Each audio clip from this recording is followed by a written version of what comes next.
What was it like to work at Google? It was fun. It was a good job. I was not as awake back then to what Google really was. I was somewhat awake to it, but it wasn't on my radar, if that makes sense.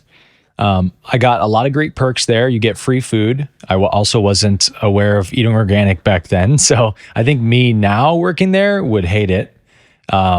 The environment was definitely intense with the Silicon Valley hustle and bustle. Everyone's sprinting to their next meeting and stuff and in a rush and can't really connect ever.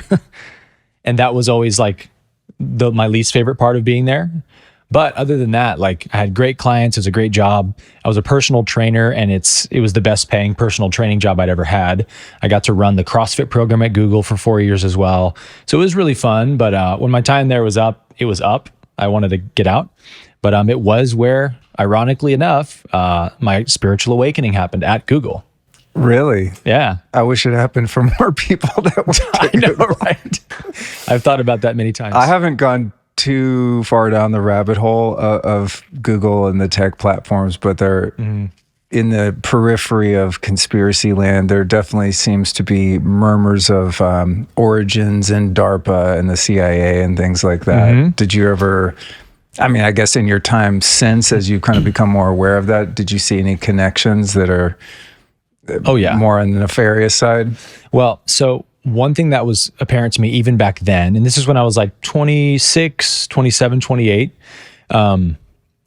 it was very apparent the secrecy that they operate with because you have a badge. And I didn't work for Google. I was a contractor at Google. So they give contractors a red badge and you get to scan in to the entrance of most buildings, but you can't really get deep into the Googleplex beyond that, except for where you're allowed to go. So just like the CIA or any 3-letter agency, it's very regimented, top down. You only get so much access. You only get to know so much.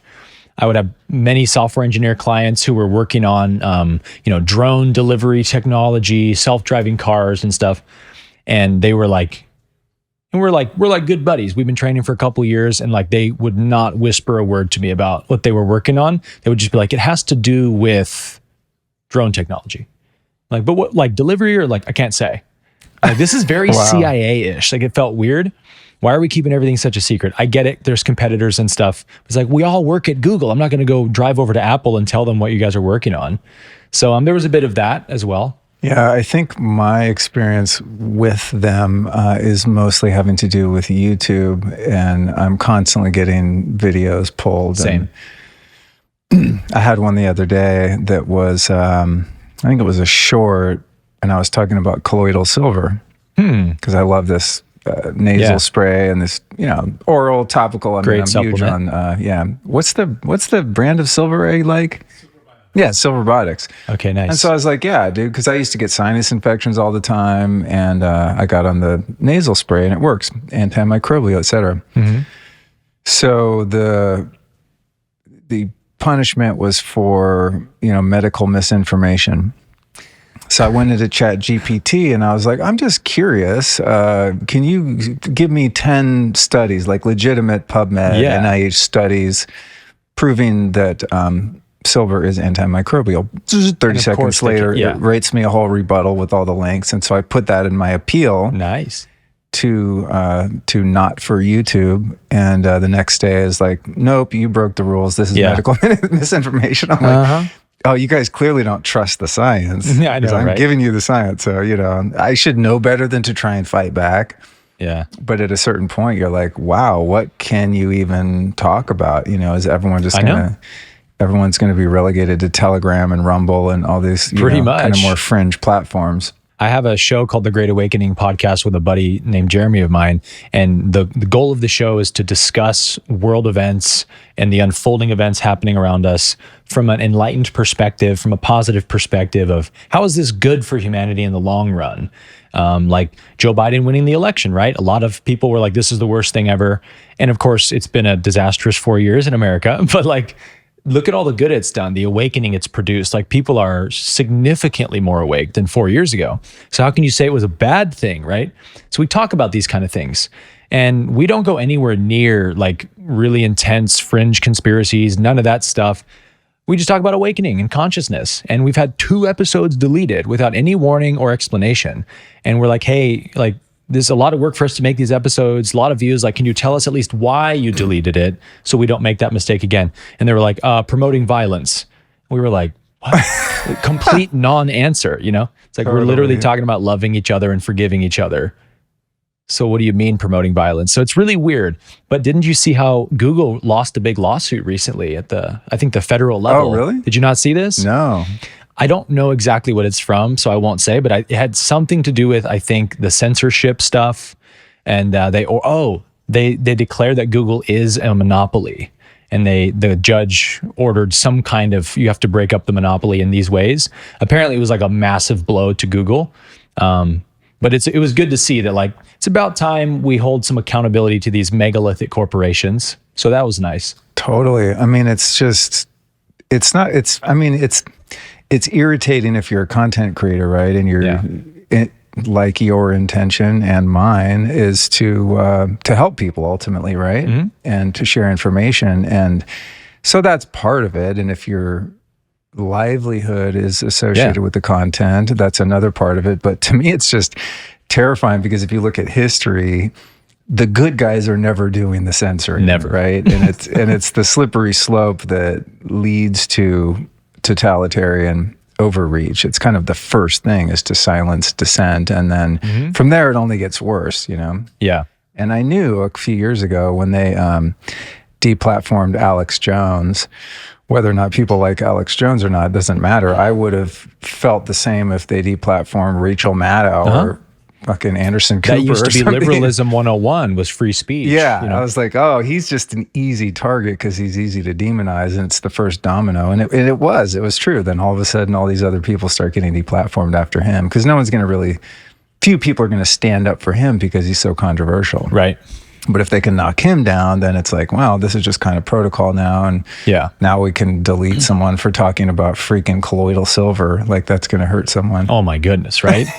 Well, I also saw that I think people are asking, I don't know if Elon has said he's going to do this, but I saw that Elon is at least considering buying InfoWars. Oh, yeah. Now that it was, they said you have to auction it off. And Elon's like, I'll buy it. I saw that. That'd be a sick move if he did that. That would be hilarious. I know. Oh my God. But it also says something really good about the awakening of humanity, I think, in that people are learning, and it's more happening on the top levels of like the Elons, the Donald Trumps, the RFKs, but people from different sides of the aisle and different belief systems and stuff are finding commonality and unity in what's most important to us: end the disease epidemic, stop the illegal immigration, happening, inflation. And they're just coming together saying, let's just put aside all our differences and work together on something we all agree is good. And to see that, and I'm obviously not political and don't vote and stuff, but it's still great to see like all these lifelong Democrats, Tulsi Gabbard, Brett Weinstein, like liberal professor of the year, RFK. Oh my gosh, the Kennedys were the Democratic Party. More people I could name coming to the right just to say, look, we just agree on the important things, and let's have each other's backs. And I'm like, see, that's a good sign that we're waking up. Yeah, I'm seeing a lot of that too. Yeah. And I share your perspective. I'm sure you know the parable. It's been attributed to many cultures, Taoist or the Upanishads, but the story about the farmer whose son goes off and catches a wild horse. Oh, I haven't heard this one. And everyone in the town comes and says, wow, this is so amazing. You guys have an extra horse. And the wise man farmer says, we shall see. And the son goes out to train the horse, to break the horse, gets thrown off, breaks his leg. Everyone says, oh, we're so sorry. Yeah. Right? I've heard Alan Watts tell this. And it goes on, right? Yes. And he says, we'll see, we'll see. Yeah, we shall see, we shall see. Yeah. And then, it never ends. It's just perpetual, right? Because we can only judge a situation based on the limited perspective and time that we have, but we don't know what's on the other side of it. And so you're speaking to that, which I remind myself of all the time, because we're seem to be creeping toward this dystopian nightmare. Yet at the same time, I don't know what's on the other side of that. In 10 years, we could look back and go, oh my God, remember when the communists tried to take over and all they did was just wake everyone up? And now we live in a much more free society. Well, let me tell you why I think that's definitely what's going to happen. Please do. I spend a lot of time thinking about these things. I just love the dynamics of the collective consciousness and karma and how it all works. It's endlessly fascinating to me. And with all the principles I've learned from the law of one about the metaphysics of energy and stuff, I apply those principles to what I'm seeing in our world, and it helps me make so much sense out of it all, and to see where it might be heading soon. And so I've thought a lot about this question, and I'd love to hear your take on this. We know that, and this is something Alex Jones talks about all the time, that they, the globalists, the deep state, whatever you want to call them, they have to tell you what they're going to do. Alex Jones always says this. Revelation of the method. Yeah. David Icke says this. Yeah. And they're absolutely correct. The law of one says that all is one. And so you cannot violate anyone's free will without you yourself receiving that same violation at some point, right? So the same degree to which I violate somebody else, the law must violate me in equal measure. And we call that karma. But it's really just balance, right? Just the universe is keeping balance. What you give out, you get back. And so the negative polarity, which is what I call it, the darkness, that idea, the negative polarity in consciousness understands this very well, that we can't just, I guess I have to set up a little context. The negative polarity gains power by taking control over others. The positive polarity, of which you and I and our listeners are on, we gain spiritual power by serving and loving others and being humble and kind, right? Honoring free will is how we gain more spiritual polarity. The negative gains spiritual polarity the opposite way. But the caveat is, I can't just show up to your house, throw a bunch of handcuffs on you and lock you in a dungeon and say, I own you now. Now I'm more negative than before. It's not that easy. I have to come to your house and knock, knock, knock. Hey, my name's Aaron. I'm selling this product. Can I come in and talk with you? And I have to slowly trick you into giving me your free will. I have to sweet talk you. And as we know, the way that the negative polarity always does this is with the false light tactic of, you've got light in you, of course, like every being does, but you're not aware of it yet, so I can play with it and use it against you. So I say, hey, Luke, you're not racist, are you? No, of course not. So you wouldn't ever vote for XYZ policy, would you? Because that'd be racist, right? Yeah, no, that's bad. I don't agree with that. Good. So you'll vote this way, right? Oh, yes. So now I got your free will tacitly by tricking you, right? But the universe has to honor that, because the universe does count our ignorance against us. You know what I mean? Like, just because you don't know something doesn't mean you're not going to still experience the consequences of it. Jesus has an interesting parable on this where he said, the servant who disobeys his master on accident will be beaten with few blows. The servant who disobeys his master on purpose will be beaten with many blows. Remember that parable? No, I like that though. It's in Matthew. And it's like, spot on. He's always nailing these universal laws. Like, the universe is kinder to us when we accidentally make a mistake. It doesn't slap you as hard. When you know what you're doing and you violate the law, you get slapped pretty freaking hard, and harder the more you do it. So the negative polarity has to always contend with this problem of, how do we take away their power and free will by getting them to agree with it? That's a freaking hard thing to do. So you got to use a lot of brainwashing tactics, a lot of propaganda, mind control, and they do that exceptionally well. But check it out. We just had the pandemic a few years ago, and what was it, 30% or more of people resisted taking the pokey, something like 30%. It's probably more than that, honestly. If they say 30, it's probably 40. But who knows? A solid percentage of people were like, no way. And I don't think they expected that fraction of the populace to see what they're doing and be like, no, you're not getting me with that thing. I think they probably thought 90+% of people won't even think twice. They'll do whatever we say, stupid plebs. And we didn't. A lot of us were like, oh, I wasn't born yesterday. I see what you're doing. And I think it stumped them and probably has caused a lot of concern in the controllers of our planet that are trying to do these things. They're like, well, damn, they're way more awake than we thought. So now what do we do? Because you don't go back to sleep once you wake up, and they know that. So there's a tipping point, I think, that they're getting to soon, or I guess our whole planet's getting to, where it's like, what happens when the vast majority of people don't fall into their psyops anymore because there's too much awakening? And I kind of feel like we're maybe already at that point, or very close to it. And it's like, we know that they know that we know that they know that they can't get us anymore. Totally. What does the negative polarity do then? And We know that these people are full of greed, lust for power. This is what they eat, sleep, and breathe. Power, taking power. They don't have another reason for existing. They do heinously immoral things to get this power. So it shows their desperation for it. So it's like, do we really expect that when they know we're at the point where none of their psyops are going to work, they may work on like 10% of the population? That's not good enough to take control of the planet. So what do they do at that point? Do they say, well, guys, we gave it our best shot. Let's pack up our bags and go home and sing Kumbaya? I don't think they do that. I think they say, F it, just do it anyways. And they're going to get more desperate in how they infringe on our free will.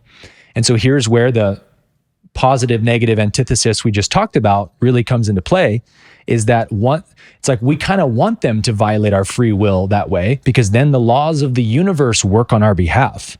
The laws say, hey, if you violate anybody, you get violated. So if they say, take this thing, and we say no, and they say, fine, we'll throw you in a prison cell and make you take it, they're in big trouble. Karma is going to come for them. Something, their plans are going to start dematerializing and falling apart. And I think they know that, but it's like, we're going to get to that point very soon where, again, they know that we know that they know that we know they can't get us anymore. And then we should expect, I think, more open tyranny, or at least attempts to create more open tyranny. Like, I don't think that this thing we're in right now gets more peaceful over time. Maybe it does. I could totally be wrong. But I think knowing how the negative polarity works, it gets more intense over time and has a steep drop off. And that's what we've seen through history, right? With government overthrows, like this does repeat itself. And the negative polarity doesn't like to give up their power. And they get to that point where they're like, we'll go down with the ship. Bring it on. And I think we're going to get to that point. That's a great perspective. Yeah. I've observed the desperation with which they're moving over the past few years, and the sloppiness, right? Yes. It's like this stuff's been going on. Look at the Kamala campaign. Yeah, it's hundreds, if not, I'm sure thousands and thousands of years in different forms. But in my lifetime, I think our faith in institutions was pretty strong up until recently, right? Definitely. I think the internet and 9/11 were kind of the tipping point where a few of us were like, wait, hold up.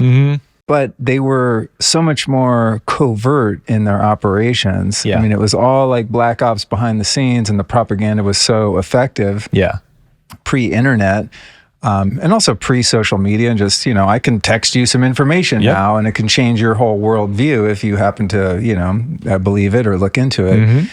And it's like, one part of me thinks, and this is the more positive thinking part, is that the consciousness of humanity has risen to a point where all of that nefarious activity that had been kind of lurking in the shadows before was forced to reveal itself. Yes. And so they kind of started pushing harder against the light because more of us are waking up. Yeah. And to your point, and I think with the pandemic to where we are now, it's only getting worse. They're kind of in panic mode and getting super sloppy. And as a result, waking more people up. Yep. Even post-pandemic, the stuff that you talk about, all these kind of, leaders that were more, leftist, or kind of going, wait, I can't even be on board with this anymore. It's going too far. This isn't the Democratic Party I've always known. Exactly, right? And so it's interesting to see from my more optimistic point of view, that I think we already are kind of at the point where they're going to start effing themselves. Yes. Based on what you just said. Because now it's like they're kind of painted in a corner and they have no choice but to break those laws. Yeah. Like cornering a scared animal. Right. We've seen this already in a number of examples, I think. Number one would be the rise of independent media and podcasts, completely crushing mainstream media. Do you think they saw that coming? I promise you they didn't. Yeah. Or they would have done something about it. They got, over the pandemic especially, they got wiped out so fast. I don't think anyone could have predicted how fast we've seen the fall of mainstream media. So they for sure didn't see it. And my question is, why didn't they see it? If all they do is plot and scheme to take control over humanity, and these people are incredibly intelligent, very well organized, got to give them credit at what they're good at. And they usually plan and button up every little thing there is to button up. But they absolutely missed this one like a fastball down the middle. They didn't even swing at it. Why? And I think, this is just my theory, this is what happens to people who have power, is they get so removed from anyone else because they have the superiority complex, and I'm so rich and powerful and I make decisions, I run the world, that it's like they're too busy up in their high castle with silk sheets looking down at the plebs. Like, I wonder what the plebs are doing down there. It's like, well, they have social media and the internet and they're doing podcasting and all they listen to is podcasts. They hate all of your channels. Oh, that's not good. Like, I don't think that it's right. Until it's too late, they don't realize it. Right. Yeah. They're too far removed. Yeah. It's kind of like a macrocosm of the way that I view the ego. The ego 100%. It's very clever, but it's really dumb. Yes, yeah. You know, it's like so manipulative, and it's so cunning and evasive, and it has a skill set. Mm-hmm.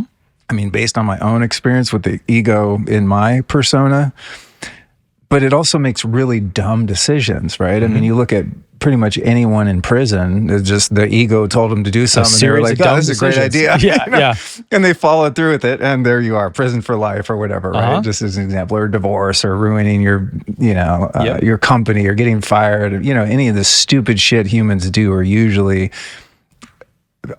done on the basis of just an egoic dominance, where there's an over-identification with ego. And it seems like they're kind of suffering in the macrocosm of the same thing. Like, they have all this scheming stuff that they do, and they're so clever, but like in the big picture, they're really dumb, to your point of like not seeing this wave of independent media coming that's going to totally upend their propaganda machine. Yep. And like Bitcoin and crowdsourcing and so many disruptive, decentralized technologies are coming down the barrel at these people.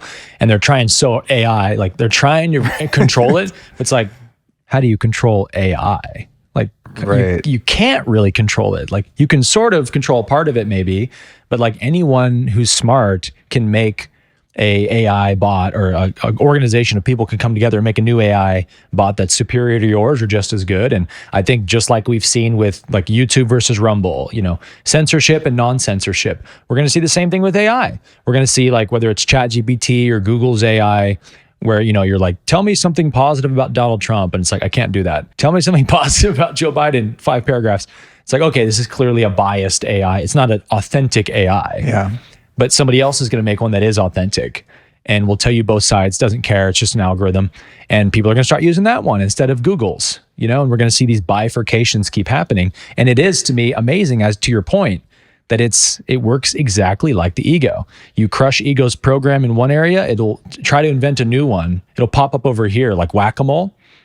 And then you have that interesting paradox, how the ego is always incidentally sort of like creating the problems it tries to solve. You know, it creates its own lack and then tries to solve its lack with attachments, but that leads to more lack and all these kind of things.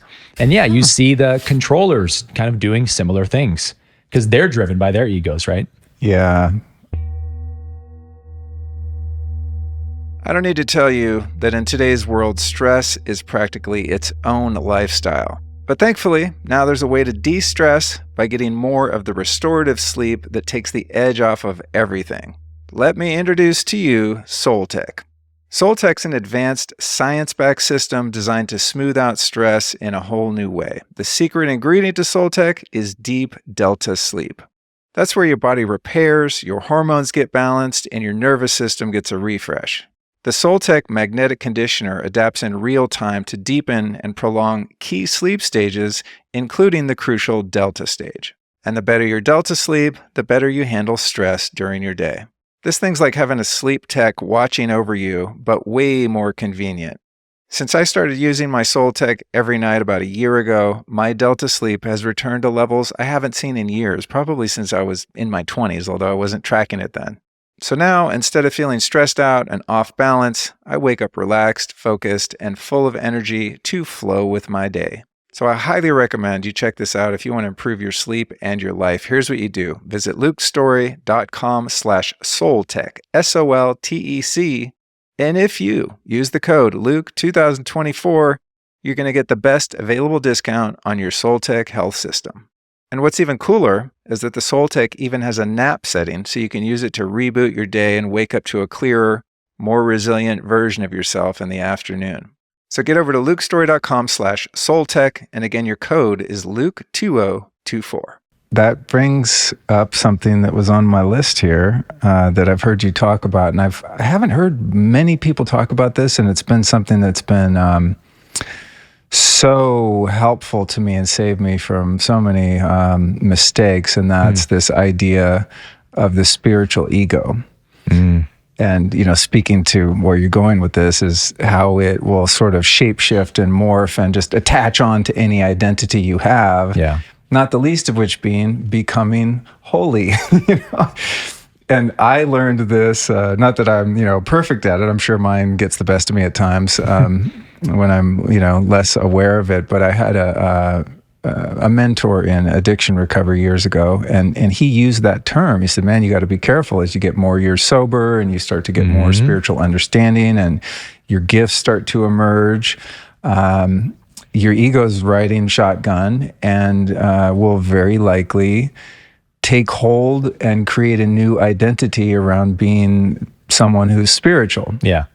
And so he was telling me about this. And at one point, I think it was around 2004, I went to India for a month. I went on this spiritual pilgrimage and, learned to meditate and these Diksha blessings and all this stuff. And it was beautiful. And I went over there to ostensibly, get out of my ego, right? To become more in touch with my true self, my higher self, and so on. And I came back, and I've told this story a bunch of times because it's just so hilarious. But I came back, and I was like doing namaste to everyone. And my guide at the time was like rode a Harley. He was a Vietnam vet from Louisiana. Wow. He was a tough customer. I bet he called you out. Yeah, he didn't play with that world. He was like annoyed that I was going over there, and I didn't understand that. But anyway, I came back, and I'm wearing the robes and doing the namaste and have the beads and everything. And he just was like, get the fuck out of here with that. And he basically like cut me off. I mean, I think the way he went about it was, maybe a little sloppy, but the intentionality behind it and the wisdom behind it was like, man, you went over there to lose your ego and you just came back with an ego with a different wardrobe, basically, right? And it was like this feeling of like, I'm special, I'm spiritual now, I'm so peaceful. And it was very performative, and I was totally unaware of it. So despite the harshness with which he developed that or delivered that message, it did snap me out of it, thankfully. And I was like, oh shit, it's like, it'll grab onto anything and start to build a structure. So maybe you could elaborate on your experience with this phenomenon. Because now we see more people in the world that are, thankfully becoming involved with different spiritual practices and belief systems and stuff. But it's something people don't talk about a lot. And I think it's one of the major landmines that in its worst or kind of more pronounced expression is the fallen guru, right? Exactly. Someone who has like real legitimate spiritual gifts or can perform cities and miracles, and they don't know about this phenomenon of ego, takes them over. Next thing you know, they're exploiting and abusing people and forming cults and stuff. Yep. It's pretty prevalent. It's not a small percentage, I think, of just spiritual people in general, but especially like well-known influencers, thought leaders, teachers, whatever, that when you've really like just wrestled with your own spiritual ego and tried so hard to integrate it and transcend it, you can spot it way easier in other people. And it's no judgment at all, of course. Every single person, I think, who begins a spiritual journey will have the spiritual ego hijacking it from the start. It's inevitable. Like, you don't have the awareness to circumvent it from happening, and you don't need to because it's part of the process. But you will get to these points where if you don't start becoming aware of it, it is going to start taking your life in a bad direction, where you might become the scandalous guru who gets caught having slept with all of his clients or whatever. That's where it can lead. And it doesn't usually lead people that far, but it can.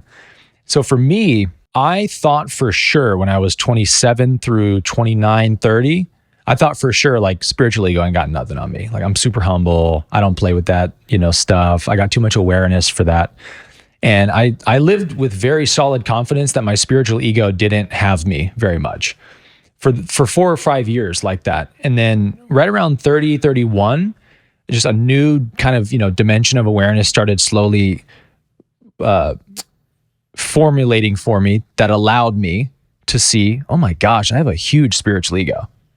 And I totally thought that it was virtually non-existent, but I saw all the ways it was slipping into my practices, the way I speak, like, and it's obviously at different levels for everybody. Some people, it's very overt when you meet them, you know, the robes and the namaste. And that, it's not to say that everybody who wears robes and says namaste is definitely hijacked by their spiritual ego. But it is to say, in my experience, like for sure, most of them are. And again, it's not a huge deal to me because I'd rather somebody have a big spiritual ego than them not be on a spiritual path at all. I think they're in a better spot, you know? But it is part of the journey is to become aware of that part of yourself. And so this is a lot of what I teach is like, what is the ego? Because we can't really get behind it until we firmly understand what it is. And for me, the ego, essentially, I sort of have three working definitions I'll use for it. But the first and main one is that the ego is the mental activity of identifying. That thing, that impulse we have to be like, that's mine, I, me, I this, I that, I am this, I am that. My thought, my feeling, that's ego. I, me, my. And that program in our mind is just sort of designed to claim anything placed in front of it. Whether it's an idea, a form, a man or a woman, like it's going to claim everything as mine in some way.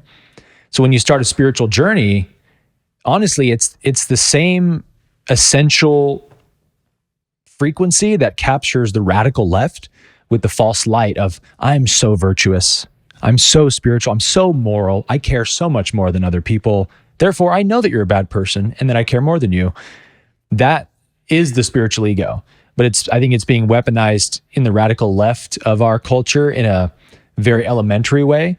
Most of those people in that camp to me don't seem to be on a deeply devout spiritual path, but they're kind of aware of like morality. And it's even interesting how like I've noticed the radical left, you know, radical left people, I know very few people that would say that they're on far left, but the ones I do know, they've started using words like healing and stuff. And I'm like, wow, look at that. Even the radical left is evolving, where for, you know, what, a better part of a decade in our country, we've seen them do nothing but cry and bemoan the victim and everyone's evil, everything's bad, everything's systemic, racism, bigotry. And you're kind of like, okay, guys, we get it. We pretty much agree with you. Do you have a solution? Are you promoting a solution here? Or are you just complaining and hating everybody? Because like, let's talk solutions. How do we solve the systemic issues that you're so angry about? And of course, healing is the number one way to do that, to solve any problem. But you haven't really heard anyone, any big name thought leader in the radical left movement, like talking about healing as a thing. Like, hey, you know, you don't actually have to be a victim forever about all the racist things that happen to you or the misogyny. Like, you can heal from stuff. I've never seen that be said before. But recently I'm starting to see on TikTok and stuff, people with, you know, they've got the blue hair, the pink hair, or whatever. It's kind of how they show what side they're on. And they're talking about healing and even doing videos of themselves trying to heal somatically, screaming and stuff. And they get made fun of and all that. But I'm like, no, that's actually good. That's progress, right? That they're starting to become aware of that part of their ego that they need to do something about, or it's going to keep owning them. And that's a good thing. So the Course in Miracles to me, Luke, says two things about ego that are so spot on and simple and yet very paradoxical. The first statement is, A Course in Miracles says, the ego wants what it hates. And it took me a long time to understand what that means, but it's kind of what we said a minute ago of how it inadvertently is always creating its own problems. I've used the example of like a guy chasing a girl he knows he can't get. She's turned him down a bunch. He won't take no for an answer. And he just keeps putting himself in increasingly embarrassing situations to get this girl to accept him. And she keeps rejecting him. And his friends are like, dude, give it up, bro. She's not into you. It's kind of like that, right? Like he can't stop himself from, he's got to get the girl, but he knows she doesn't want him, but he's got to get her. And it's that's the rock and the hard place ego keeps us between. So it's like, yeah, it kind of wants what it hates and despises. Then the other interesting thing that Course says is it says the ego is your own intelligence used against you. And I think that speaks to your point really well, that you can't say the ego is not an intelligent mental program because it owns us. You're like all day long, like 99% of people are fully captured by it and don't even know it. So that's a lot of intelligence. And yet it produces very embarrassing, immature behavior that's not intelligent. So it's your own intelligence being weaponized against you. And isn't that exactly what the negative polarity on our planet tries to do, is use people's intelligence against them? It also makes us very prone to weaponized compassion, right? It's like false light. it's like hitting our, our kind of vulnerable spot, the best part of us that's caring and compassionate and loving and, wants equality and fairness and hates to see anyone harmed and all of those things, right? Yeah. And it's like a lot of the propaganda is really targeted at that, of like getting inside someone's compassion and misdirecting it in forms of hatred. Yeah. Love without wisdom. Yeah, exactly. That's all it is. It kind of reminds me what you're talking about around, I guess it was 2016 when Donald Trump was running for president. And I have no horse in any political race. Like I could give two shits, like who is the figurehead of any kind of institution in that way. It's kind of like two wings on the same bird to me, because I don't believe in any form of government at all. I'm with you, bro. It's another conversation. But one thing I did observe was people getting so riled up about that guy because he's so bombastic and obnoxious and egotistical. I still remember it. Shoots from the hip. But what I really started to see emerging was this, like, what they didn't like about him was that he's hateful. Yeah. And so there's the predominant kind of thought, or I guess attitude, was, well, we hate the people that hate. You know what I mean? It's like, we just hate the orange man, and anyone that likes the orange man, we hate them because they're so hateful, right? Yes. It's just like this, they can't see it. This repercussion of more hatred, right? Yeah. Rather than maybe, well, as you said, like moving towards solutions, right? Well, we don't like that guy because we think he's hateful, so let's amplify and elevate the things that we love or the people that we love or support. It's like this antagonistic kind of, tearing down rather than focusing that energy on building something else. Yeah. Yeah, it's like something you want to ask them of, like, hey, what makes you happy? Do you just only hate things? Or do you have something you love? And like, what do you guys, as a ideology or whatever you want to call it, what do you guys love and champion and get behind and are passionate about? Let's talk more about that, because we all know what you hate. Oh my gosh, we all know what you hate. We've talked about it. We get it. Now let's move to something positive. That's another shift I think we might see. But it's interesting you bring up the 2016, because I was working at Google when Trump was running. Oh, you were? Oh, yeah. Oh, dude. Shit. So this is what red pilled me out of being a liberal. I was, for 8 years, I would have said, I'm a bleeding heart liberal. RFK, a Democrat, Kennedy Democrat. And this is what woke me up out of it, because I grew up, I'm a third generation pastor's kid, grew up very conservative, was always conservative. And then at 18, 19, when I started to really question my religious beliefs, I started to see, the flaws in the conservative movement, and thought, oh, okay, so that's actually, I've been wrong my whole life. Conservatism is the bad side. Liberalism is actually the good side. What a plot twist. I thought they were the bad guys this whole time. So whoop, switch camps. Now I'm a liberal. Yeah, bleeding heart liberal. 8 years, was my MO until 27, 28, Trump is running. All of my clients, I'm in the Silicon Valley, Google, all of them totally like far left leaning. And like, dude, at least 50% of my clients, if not more than that, wanted to talk about absolutely nothing but Donald Trump for the entire year that he was campaigning and running. And even after he got elected and stuff. And at first I was into it. I would talk about, oh yeah, Trump, he's terrible, right? For sure. Yeah, like he said this terrible thing. Yeah. And as it went forward, there's a part of us that likes to be contrarian. And some people have this personality type stronger than others, but I think all of us to a degree have it, where if I'm trying really hard to convince you of something, Luke, and Luke, you got to see it this way, brother, you're naturally going to be like, let me find the opposite perspective and let's poke some holes in this, And that's how I started to feel, where I'm like, well, I'm going to push back a little bit, because this is starting to sound a little deranged to me. Like, yeah, he said some kind of naughty things and it's derogatory. I don't support it. But like Hitler, like chill, like relax. There's a pretty big, bridge to cross there. Yeah. And so I started to push back a little bit. And to my surprise, my clients, who I was very close with, did not like it. And we would get into these, not arguments or whatever, but like debates where, for example, they're trying to prove, they're like, Trump is a sexual assault predator. And I would say, whoa, like, what evidence do you have? Well, he said, grab them by the blank. And I said, well, but none of that has to do with assault. He's a billionaire bragging to his friend about how, hey, when you're a billionaire, women love you. They fall all over you. They'll let you do whatever you want to them. You can grab them by the... He's just talking about what it's like to be super wealthy and have women throw themselves at you. He never said, oh yeah, when I get a woman alone, I push her into the corner and make her do stuff. And that's how they acted like he was talking.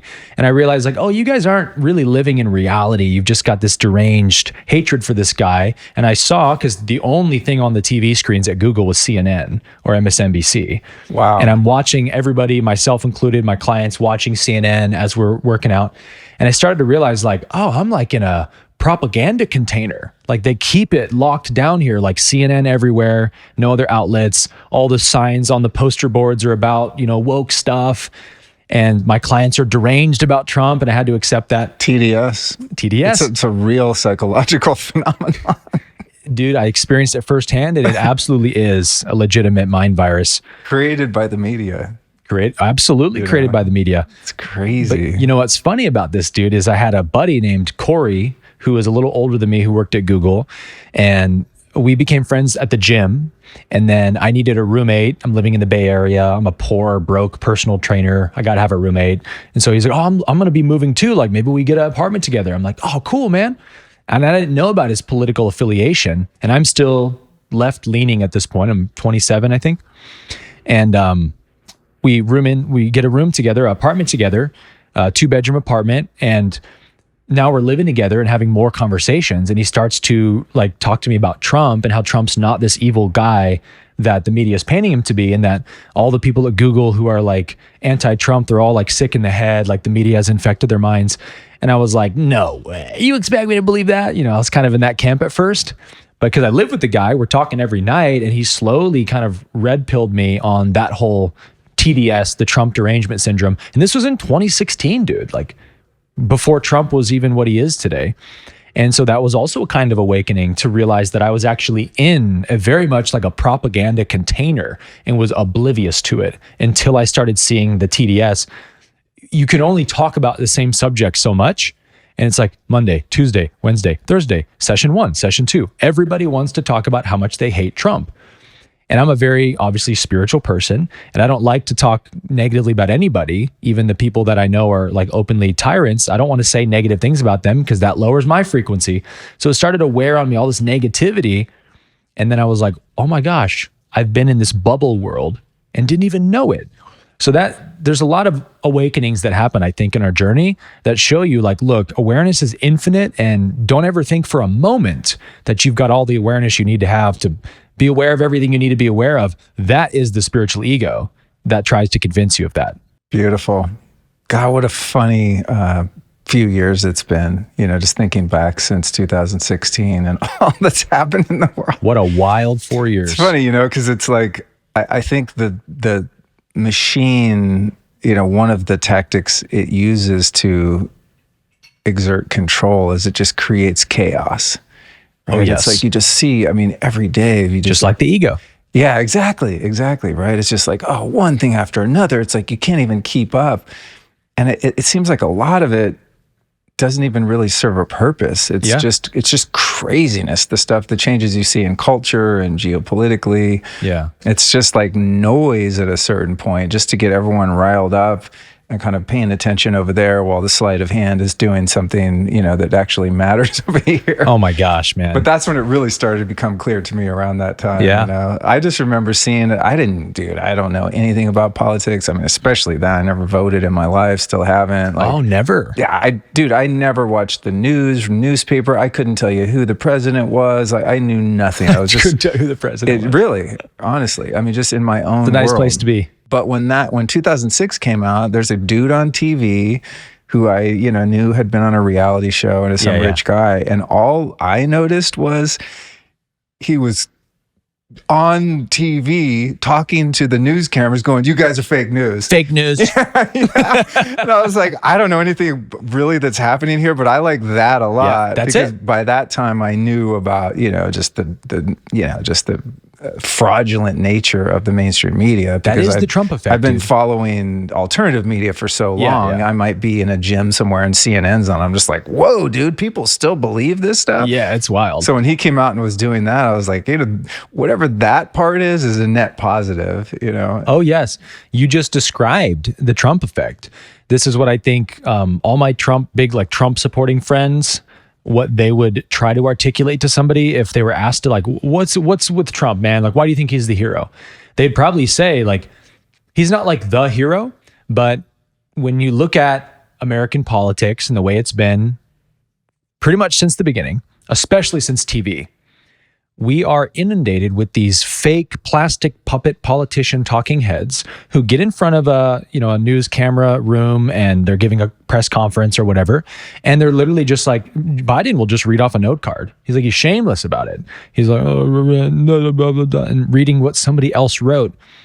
And we become so desensitized to the utter lack of authenticity with our politicians. We don't even expect them to be real people. It's we watch the next group of candidates every 4 years come up and run.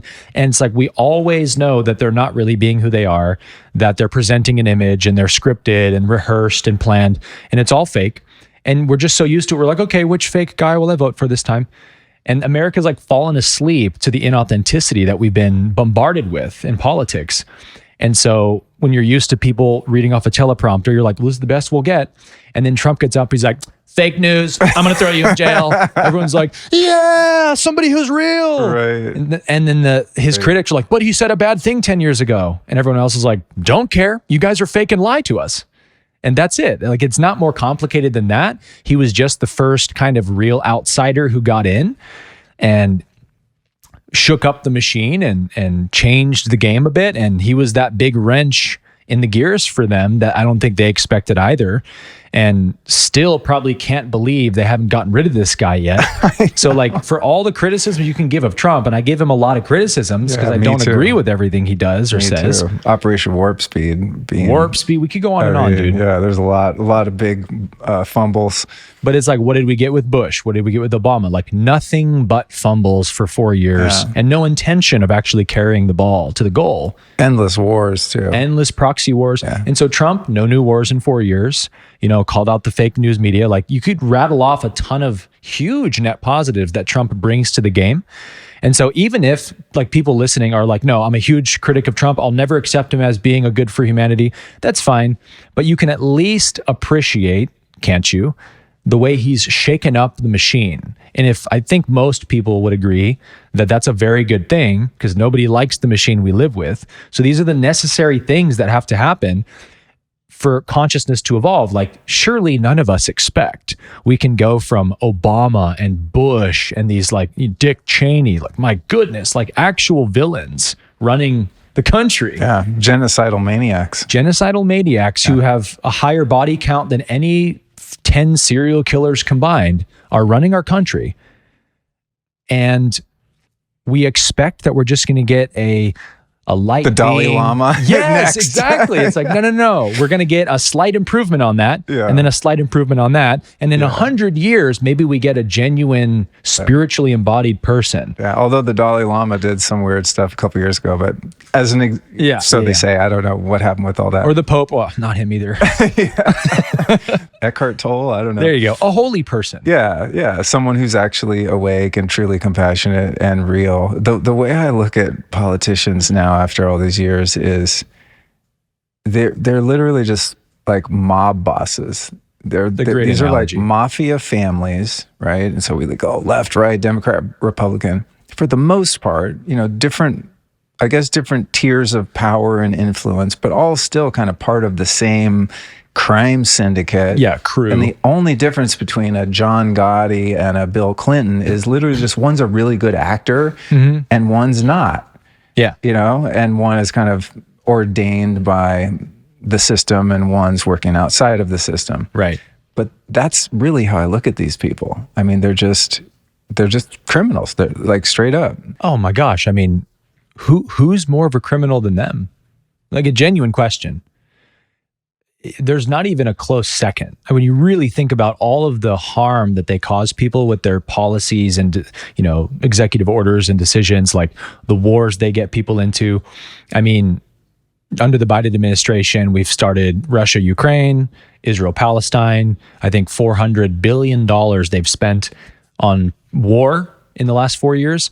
Did you see the video of Josh Shapiro signing bombs they just bought to Ukraine? Dude, evil. I mean, that's psycho. I don't know if I can think of something more openly evil than that.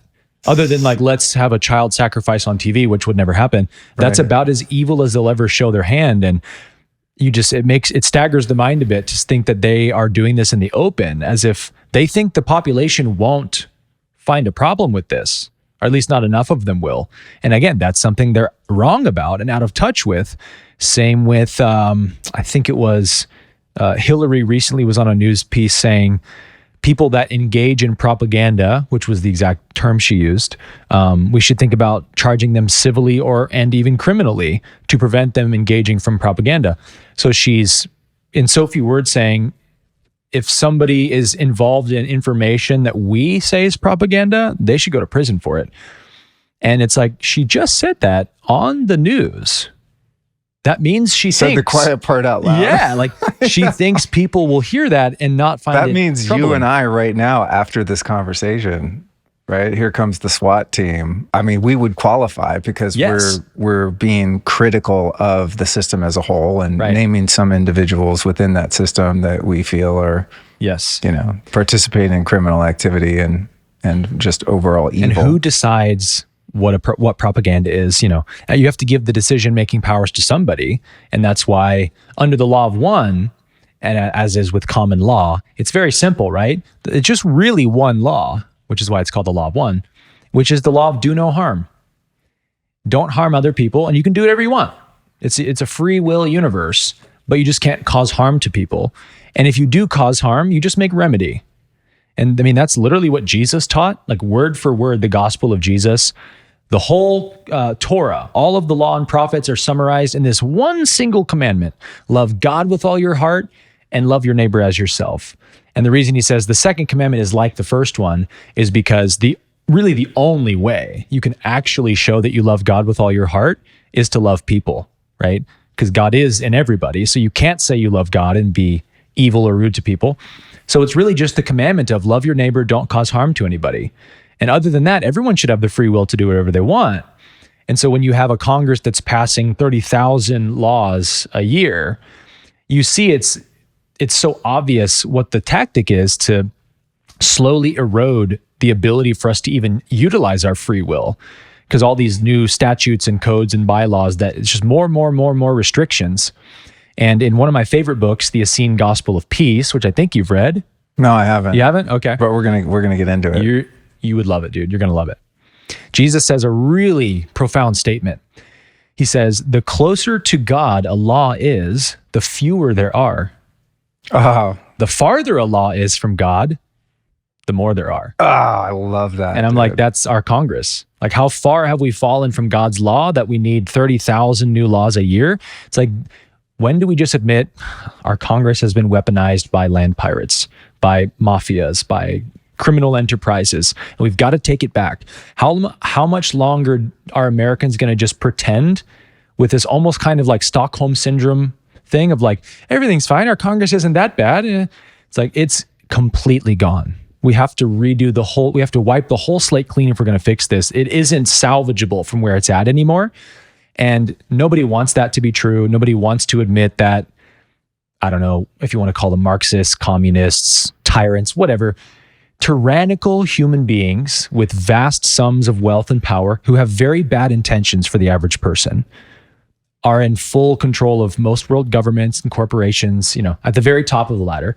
We're not saying everybody in a government or a corporation is evil or something. Not at all. It's very much the opposite. Most of them are very good people who are just not aware of what they're involved with. But when do we admit that that's the case? It always goes back to your spiritual embodiment, right? It's no different than, Luke, when do you admit to yourself that you're smoking too much cannabis or something like that? At some point you have to admit it and you wrestle with it for a while. Like, no, I think it's fine. I'm probably not out of balance. And then you get too high one night or whatever, and you're like, okay, I need to find some balance here. It's like, when is America going to have that wake up call to just take responsibility for, yeah, no, it is really a problem. And if we love our children and we want to create a beautiful world for our children, that these, unfortunately, psychopaths, criminals are going to create that world for my kid? No, thank you. I'll create the world my kid lives in. When are we going to admit that and come together and do something about it? You know, we're seeing, I think, the first steps of that right now. Yeah, I agree. I can't see making a few adjustments to correct it. I think it needs a full building 7 treatment. Yes. Suck all the gold out of it, collapse it, move on. Yeah. But I think we're on our way there. No doubt. If you're a fan of this show, you likely have some knowledge of the concept of quantum energy. We've covered it a lot over the past few years. Put simply, quantum energy is the source energy that exists in literally everything. Every one of us constantly interacts with the quantum energy fields around us. What sucks, though, is that your energy field can be greatly disrupted by environmental toxicity and chaotic energy created by EMF. Well, thankfully, the innovative folks over at Lila Quantum develop products to strengthen and protect our biofield and even mitigate harmful EMF. But let's be real here. Anyone can make claims about quantum energy products because this energy is, by its very nature, invisible and therefore difficult to prove. What can be proven, though, is whether or not a quantum energy product has a positive impact on the body. To solve this, Lila Q provides a grip of randomized, placebo-controlled single and double-blind studies proving the many benefits of their products. Of the various studies listed on their site, the dark field microscopy studies are some of the most intriguing. These studies demonstrate significant protective and improvement effects of the quantum block technology on human blood following only a 10-minute exposure. To feel the effects of quantum energy yourself, here's what you do. Go to lelaq.com and use the code Luke10 to get 10% off your first order. That's LEELAQ, lelaq.com. You just lobbed me a great segue. I know a lot of the stuff you talk about is the law of one, and I have that in my Audible playlist. Nice. And I haven't started it yet. And it's been, I think Kyle Kingsbury told me about it a few years ago. I know you talk about it. So people that I respect and enjoy talk about this, the teachings of Ra. Chak is big on it. Oh, he is, Paul Chak. Mm-hmm. Okay, so I think he's going to be out here next week sitting in your chair. Oh, nice. So, when enough people that I respect talk about something, I'm going to check it out. And for some reason, I think I've started to click play a couple times, and it just it feels dense. Because it feels like, okay, there's a lot there. I feel like I kind of have a grasp on my model of reality right now. Yes, okay, this is a whole other thing. But because you're sitting here and you're knowledgeable about it, maybe, break down the book, the teachings, who is or was Ra, what's the whole story with this law of one situation? Yeah. It is my favorite subject. It is a text that's probably made the most difference in my life other than the teachings of Jesus. The law of one is a channeled text from the 1980s.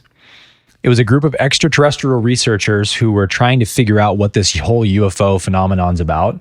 Back in those days, late 70s, early 80s, there was a lot of UFO activity.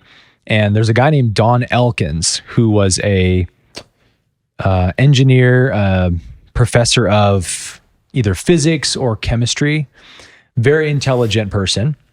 And he was, very spiritually tapped in as well, that kind of rare combination. And he realized, hey, you know what? If we want to figure out who these beings are, why do they keep showing up in our skies? And so almost like showing off their technology to us, but not letting us get close enough to touch it or see it. Like, what's going on here? And he realized if we want to figure that answer out, we should probably get a lot more interested in their spirituality and their philosophy rather than just their technology. Like, how do they do it? Is it anti-gravity propulsion? Like, that's not actually the most interesting question we can ask. What's their spiritual philosophy? That's a pretty juicy question. And so he thought, well, if we want to find that out, we got to talk to them. And what other way is available to talk to extraterrestrials than perhaps channeling? And he rightly surmised, I think, that these beings are clearly operating on vastly superior levels of consciousness than we are currently. So it makes sense that they probably can read minds and all those things. So let's just see if we can channel some aliens, So they set up this dedicated research group it was 12 men initially, and that was their first mistake, was having no women in the group. One of the girlfriends of one of the guys, Carla Ruckart was her name, joined a session one day. And as it tends to be, women just tend to be way better channels than men most often. She's like, wow, this is cool. And she starts practicing it, and she's immediately like the best channeler in the group. And so she joins the group, and I don't know how long later, she's doing a training session with some new people in the group trying to learn channeling. So she would do a demonstration, and they've contacted like Hatan and some other entities that were extraterrestrials, but nothing really profound, just little contacts here and there. And so she's channeling, and this entity comes through that says, "I am Ra," and says some things. And Don was listening, and he was like, whoa, this is very different. Like, this sounds like we've got something here. And then the third person in the group, Jim McCarty, who's the only surviving member at this point, who's still alive from the three, he was walking in the front door with a bunch of groceries in his arms, like, "Hey guys, I'm back." And Don's like, "Dude, we got one, dude." He's like, "What?" And he puts the groceries down. He's like, "Listen to this." And Carla's channeling this entity named Ra, and they're like, "Oh, we gotta do some dedicated sessions with this entity." So they do, and it was 106 sessions over a 4-year period. And they call it the Law of One, or the Ra material, because they do a kind of question and answer with Ra over 4 years, 106 sessions. And they're basically just asking Ra about the nature of the universe and, tell us your guys' spiritual philosophy. How do you see the universe? And this is what hooked me with the Law of One, is that the Law of One has this very unique way of providing extraordinarily satisfying answers to some of the loftiest questions we ask. And these concepts that they just plug so perfectly into the reality we experience that you're like, how could it not be this way? It's obviously this way. Like polarity, we've talked a lot about positive and negative polarity. The Law of One, or Ra, makes it very clear there's just two options in the universe. There's light and dark, positive and negative. And the Creator doesn't judge or bat an eye which one you choose, but you do have to choose.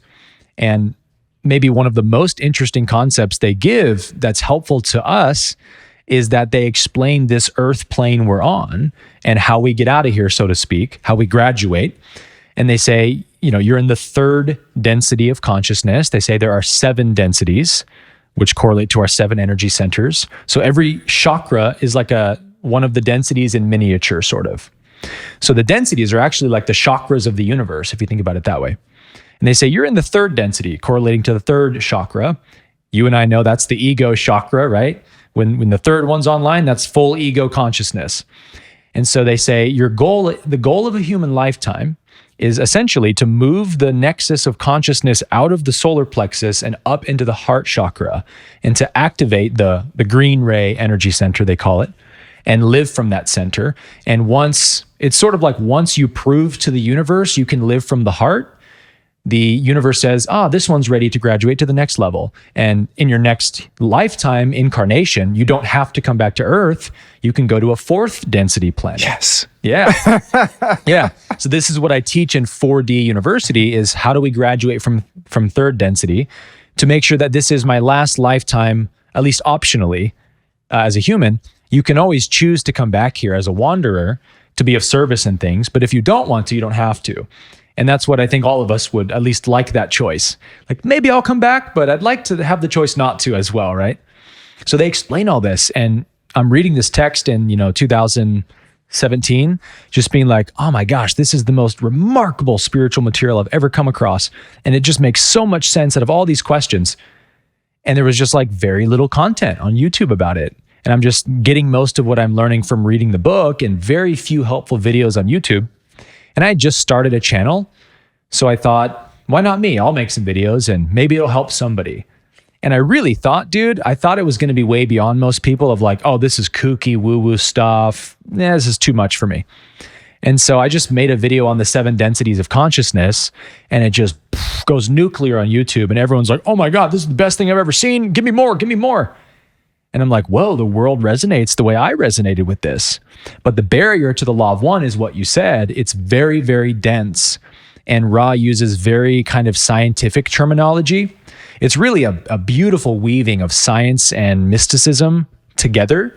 And I think that's why the answers given are so satisfying, because most of the answers we're given about the nature of reality in basic spiritual contexts is very mystical and metaphysical and not like tangible. And the law of one's like, no, it's a physical phenomenon. Let me explain it to you. It works through your nervous system. And like, we'll actually tell you how these spiritual phenomenons work on the physical level. So where you're like, oh, I get it. And now that I get it, I can live it. So I've been living the law of one with like all my heart, man, with so much passion for probably 7 or 8 years now. And every day I learn something new about it. I go deeper, in my understanding of it, but it gets simpler too. Like that doesn't get more complex with time. It gets simpler and simpler with time. And I'm at the point now where all of these super high level concepts we could geek out on this podcast for hours over. I used to like teaching about those things more. And I've just come back to this central message that Ra gives in the Law of One. And over they state this almost to a comedic level, where Don will get really interested in like, yo, how do UFOs work, bro? Like, what are you guys doing?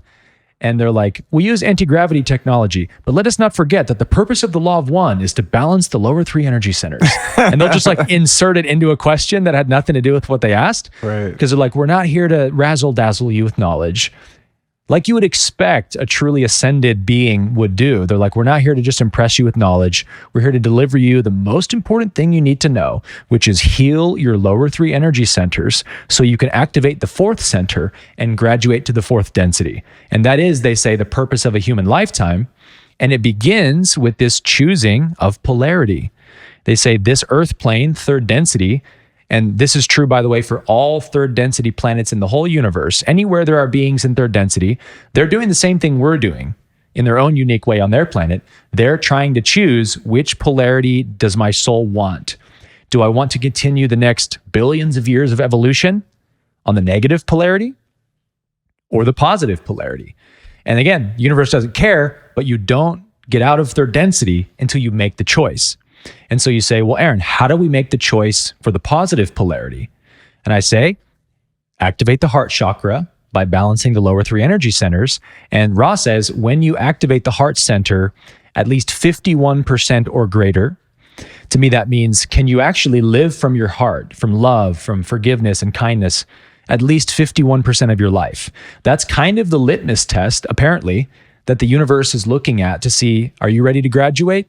And as soon as you do reach that 51% grade, your higher self goes, all right, they're on to the 4th density in the next lifetime. So you see how it immediately puts all the power in your hand. It's like, hey man, choose a polarity and then go all in and you're out of here. That's all the earth plane is for. It simplifies it. That resonates with me 100%. Well, they say age comes with wisdom, and I'm hoping that's true. But unfortunately, it also comes with wrinkles. So I'm going to let you in on a secret that's been soothing out my complexion and keeping my skin firm and toned. It's the red light face mask from Bond Charge. You might know Bond Charge as a holistic wellness brand with a huge range of science-based products to optimize your life. I'm a big fan and have been for quite a while. Their red light face mask emits both near-infrared and red light, helping to boost the production of elastin and collagen in your skin. Treatment time's about 20 minutes a day, and because it doesn't obstruct your eyes, it doesn't even have to interrupt your flow. I just strap mine on, set a timer, and go about my day. Another great feature is that it's cordless and rechargeable. Plus, it puts out literally 0 EMF, which is super important, especially on a sensitive area like your face. So to get your red light face mask, here's what you do. Go to bondcharge.com/lifestylist and use the code lifestylist to get 15% off. Oh, and unlike other brands, Bond Charge very intelligently removed the blue and green light so you can be sure the mask won't disrupt your circadian rhythm or your sleep if you use it at night. Again, that's BONCHARGE, bondcharge.com/lifestylist. And that code again is also lifestylist. I know you and I, another thing I wanted to talk about, which I feel like each one of these topics could be a 6-hour podcast. Easily. Which happens with the great guests. So take it as a compliment. But you and I have connected on our affinity for the work of Dr. David R. Hawkins. And we haven't talked too deeply about it, but you're just like, I'm a Hawkins guy. And I'm like, in all of the different avenues of spiritual study throughout my, past coming up on 30 years, that's the one guy, the one kind of model that I never seem to outgrow and get to the point where I'm like, I got it. Like there were a few years where I was like into the power of now, and those ideas were like revelatory to me, and it was like exactly what I needed at that stage of development, in my early recovery and things like that. It was just like, oh wow, there's this thing, the mind, and this thing, the ego, and and I'm something apart from that. I was like, what? And the now moment? Yeah, just all of that. And I could probably read that book now and still be like, oh, I still don't get it. So I'm not, I'm not to say I've risen above that, but I think in my journey, I've resonated with different teachings that were appropriate for my development at that time. And then you feel called somewhere else. Yeah, exactly. Because there's, like I'm really into learning about law and trust law and things like that. Now, I never thought I'd get into that, but it seems to be part of the curriculum that my soul feels it needs to learn or master, ideally in this life. But with Hawkins, when I found his stuff, it was just like, in a similar way, I think, because he was, a psychiatrist for 50 years. So he really deeply understands psychology, kind of a classical model. But he also had a very non-dual sort of perspective, and also had some enlightenment experiences throughout his life and so on, which I'm sure you know. But it's like, it's meaty and intellectual, but at the core of his teachings, it's deeply spiritual and based on what you just said to me, right? It's just like the levels of consciousness. Yeah. That's what the whole game is about, is ascending the levels of consciousness. And when you get to around 540 of unconditional love, you're pretty much golden. And to me, that correlates with what you just described of, when you're learning how to live your 51% predominantly from that place. But the interesting thing about Hawkins for me is I'll go on a stint where I'm like just devouring his books and, lectures and things like that. And then I'll take a break for a year or two and feel like, okay, I kind of get it. And then I'll come back to it and be like, oh shit, I missed, It's like, I've never read this book. Yeah, exactly. Like talking about like reading dense material. I think I probably got Power versus Force first, and then just got all his books. And I remember it was Reality versus Subjectivity. I mean, I tried to read that book for probably 3 years. And I could take a couple sentences at a time, and it was just like, it just melt my brain. It was just like so hard to understand. Yeah. And now I can go back to that book a few years later, and I'm like, oh yeah, I kind of get this, right? It's like I'm able to actually make it practical and applicable and go do it in my life. Whereas before I couldn't even understand it. But overall, if I could just encapsulate Hawkins as I understand his teachings, is, and I want to see how this kind of, where I'm going with this is I want to see how this sort of parallels with the law of one or not. It seems like there is the integration of the non-dual, that we're seeing that there really is only one thing, call it consciousness, call it God, right? And an acknowledgement of that and an understanding of that, but also an acceptance of that one thing chose to differentiate into duality. And guess what? We're in it because we're in a body. Don't fight it. Don't reject it. Yeah, exactly. So it's like, I'm kind of enjoying just being a person and having instincts and needs and a chattering mind, and the What's ego. more non-dual than that? Yeah, dude? the ego rears up, and it's like I find more peace in just accepting my place in a dualistic world. And how I find the peace is knowing that there's an ultimate reality, a higher reality to it, where there is not a this and a that it's all just a one thing. Yeah. but I've kind of just accepted that God put me in a body to express itself as a single point of consciousness, and to deny that would drive myself crazy. Yep. And would be very dualistic. Yeah, exactly. To deny, exactly. Yeah. So to deny duality is duality. Yeah. So I'll give you a real life example right now. So Allison brought what's now our cat, Jellybean, into the relationship, right? I had a dog, she had a cat, and her cat's now 18 years old, and she's out in the backyard with it. The cat's in the process of going on cosmic vacation any day now. Yeah. And we're probably going to bring someone over and assist with that because his quality of life is just greatly diminished. And so we're right now in this household, we're in a portal of watching duality play out, right? Yeah. There's life, and then there's going to be death within the next few days. And so I can like play with that and appreciate that and work within that and do my best to support her and support the cat. But what gives me the ability to do that with some equanimity is knowing that death is a fallacy. Yes. And that cat can't die. Yeah. Right? Yep. It's just the energy or the love that's animating that little cat body is just going to dissipate and go back into consciousness or go wherever it goes. I don't really know where it goes. But if I was living only in the duality of life and death, cat's alive, cat's dead, there would be suffering. So the way I reconcile that is through a kind of zoomed out perspective that there's only one thing, and it's just all there is life and all there is love. Yes. So I feel like I'm getting pretty astute at balancing that within my, direct takes a lot of practice, doesn't it? Everyday experience. And I'm feeling feelings about the cat, especially I'm feeling her feelings. And so there's, I don't want to deny those and stuff those. I want to feel that. But at the same time, I don't want to fall into the illusion that death is real. Right? It's beautiful, man. I just said all kinds of shit that has nothing to do with the question, probably. No, you're touching on some good sharing stuff here, man. So take that diatribe right there, that 10 minutes. But based on kind of the levels of consciousness, Hawkins' work, that is if the soul has a purpose here to be in a body, it seems to be the elevation of consciousness, right? To move back into that place of non-duality and to accept that there is a duality that you're working with to get there. Otherwise, we wouldn't need an earth. Yes. Right? So in the law of one, if our goal, if we so choose, you said you make a choice in your polarity, is to live from the heart, to be in a place of unconditional love. Does that correlate with, say the level of consciousness of 540, where you love reality as a whole in its entirety, all of existence without conditions?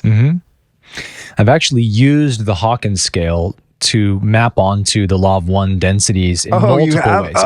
Cool. Okay, great. They're perfect complements to each other. And I use a different system now that I've sort of developed called the SQ chart of the chakras, and given them an arbitrary point value, kind of like an IQ test, but for SQ.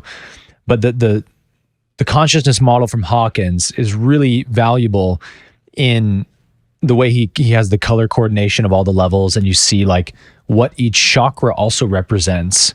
Red, it's like apathy, fear and stuff. Anger, orange, what is yellow? Yellow is where the dividing line is of courage. But below that, I think it's like control or something like that. Yeah. Very, very accurate to the energy centers. And so what I did was I was like, I wonder if we could use muscle testing to prove if you're going to graduate or not, like to know if you're going to graduate, if you've reached the 51%, which I guess technically speaking would be the 510, a 510 score on the Hawkins scale. Right. So can you calibrate your own consciousness, your LOC at 510? Then you know for sure you're graduating, right?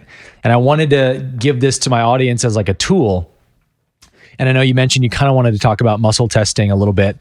Because I was like you, huge student of Hawkins' work, still am, love Hawkins, absolute genius, huge gift to humanity.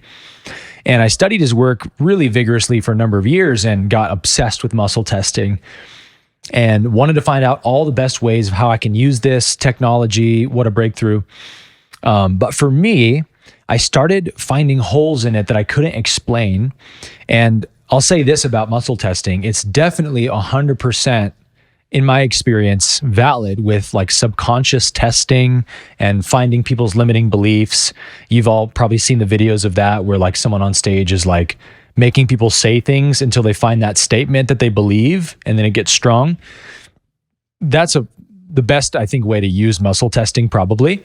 But Hawken pioneered this new way of using muscle testing for like objective things, right? Objective data, like what level of consciousness was Yogananda? It was exactly this, right? Yeah, it's like it's kind of like a measurement of the Akashic records is kind of how I look at it, right? Like non-local, non-physical, non-linear assessment of true or not true. That's another interesting thing about his work. And hold your thought. That I think is really important is that he demystified falsehood essentially, because when you're asking the question with muscle testing, it's not true or false, it's true or not true. Yeah.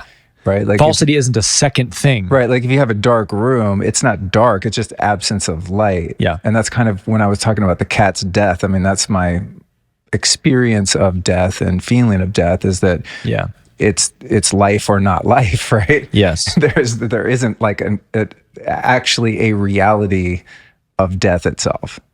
Yeah. It's interesting. Like I loved what you said about the cat. We'll come back to the muscle testing in a second. I love what you said about the cat, because this is the way that 3D reality that we're in, physical reality, is absolutely necessary for spiritual development and is not to be rejected or dismissed with some non-dual platitude of it's all an illusion. That's not the way to use non-duality teachings. They should be used to help us engage more fully with the human experience and see the non-dual nature of it, of like, yo, it's only God here. The tree, the plant, you, me, the breath, the sky, it's all God. That's the non-dual, I think, the highest expression of it. And it tends to be used as the opposite, as you know. But this is why we can see we need to be here in bodies, having this dream world experience, so we can learn and ingrain these deep truths of the nature of reality. And so with death, this is a big one, right? I've taught this for years, that there's no death. You know, and every great spiritual teacher says this. Jesus said this. Everybody says there's no death. And so it's like, can you just read that in a book and say, oh, cool, there's no death, got it. And then your cat dies and you're like, oh, we're good here, like no problems. No, right? It's not that easy. You know that there's no death as a concept, but when you go through the actual physical experience of it, you have this grieving and you feel sadness and you're like, well, come on, I thought I didn't believe in death. So we're dealing with deep subconscious programming that we have to retrain and stuff. And so even though I teach and believe there's no death, the most recent example I had, or experience I had with death, was a little sparrow flew into our window at our house. And this happens a lot because we have like big windows in front of our living room and they think it's an open space. Bam, they crash into the window. And we've buried 4 birds, and we had to get rid of our bird feeder for that reason, because we were creating like a bird holocaust. Yeah, dude. It's just like those big glass doors down there just had Kieran thump, and I was like, yeah, we can't bring the birds to the yard anymore. We took it down. Yeah, it's kind of heartbreaking. You know, it's like, I don't want to keep killing these beautiful little creatures. But 2 of them have survived, and one was a hummingbird. And on this one day I went out and there's this little tiny sparrow, like a baby sparrow. And it was like flopping around on the ground with its wings, but I think its legs were broken. And so I run over and I scoop it up, and it's thinking I'm about to eat it. You know, it's freaking out, and I'm just trying to hold it until it calms down. And I go on to have this beautiful experience with this dying baby sparrow, and I'm holding it. And I believe in the power of God and the healing power of love. And I'm trying to channel love and healing energy into this bird. And we had to go to the farmer's market. It's Saturday to get our groceries for the week. And I'm like, you know, what do I do with this like broken bird that's trying to survive? So I thought I'll put it in the sunlight, in the grass, in a soft spot, and I'll come back from the market and check on it. So I probably held the bird for an hour or so in my grass, and I was petting it with my thumb like this. And it slowly got used to me and realized, oh, this being is not going to kill me. It's actually trying to help me. And it relaxed its wings and settled into my hands. And as I was petting it, it slowly started to close its eyes and enjoy the petting. And so I'm like connecting with this beautiful little bird. And I come back and it's dead. And immediately, like sadness, heartache, oh, this precious little bird, I wanted so bad for it to be healed. And I just snapped into this awareness of like, this is my opportunity to integrate what I believe. And I'm by no means recommending to gaslight yourself or not feel what you're feeling, just the opposite. I welcomed the sadness as a beautiful part of life, and it's beautiful to grieve over the death of loved ones and stuff. There's nothing wrong about this. And then after that, I just went, can I see that this creature has not died? And I just held this baby bird and was looking at the body of the bird. And just a few hours ago, the consciousness was in it, and I was relating to it and having this beautiful connection to it. And I'm like, can I feel that that consciousness is still alive and existing in reality? And that this body was just a shell it was wearing. And I just sat there trying to do that and slowly connecting with, it's not dead, there's no death. It's just moving on to its next life cycle, and it's eternal like me. And the sadness slowly went away, and there was a joy and a beauty. And it took some time of like meditating on that. And I realized, like, see, God, because I was asking God, why didn't you heal the bird, man? I prayed, I sent love. Like, this is usually works when I do this. And I just kind of saw it, like, you needed to have that experience to integrate what you know into a living reality for you, so that you can have your cat of 18 years transition out of this body and literally not experience its death, you know, and perhaps even get to the point where there is no sadness. I don't think if my dog died today that I would have no sadness. I know I would. But my goal is to get to the point where I don't experience death at all. I don't see death at all. I don't see these illusions that Hawkins would write about, because we know they're illusions. But illusions are powerful in the 3D realm, and they're supposed to be powerful because they're supposed to challenge our mind, our consciousness to go beyond them. So yeah, like to your point, it's all so blisteringly perfect.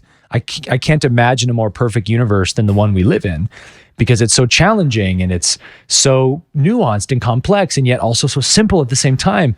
Everywhere, any way you slice it, you can't improve upon this reality. And so to have that kind of like dismissing of the human experience, I'm not a body, I'm not the mind, I'm just a consciousness, like there's truth to that, but it so easily becomes a huge imbalance if you're not careful. One of the things that, thank you for that too.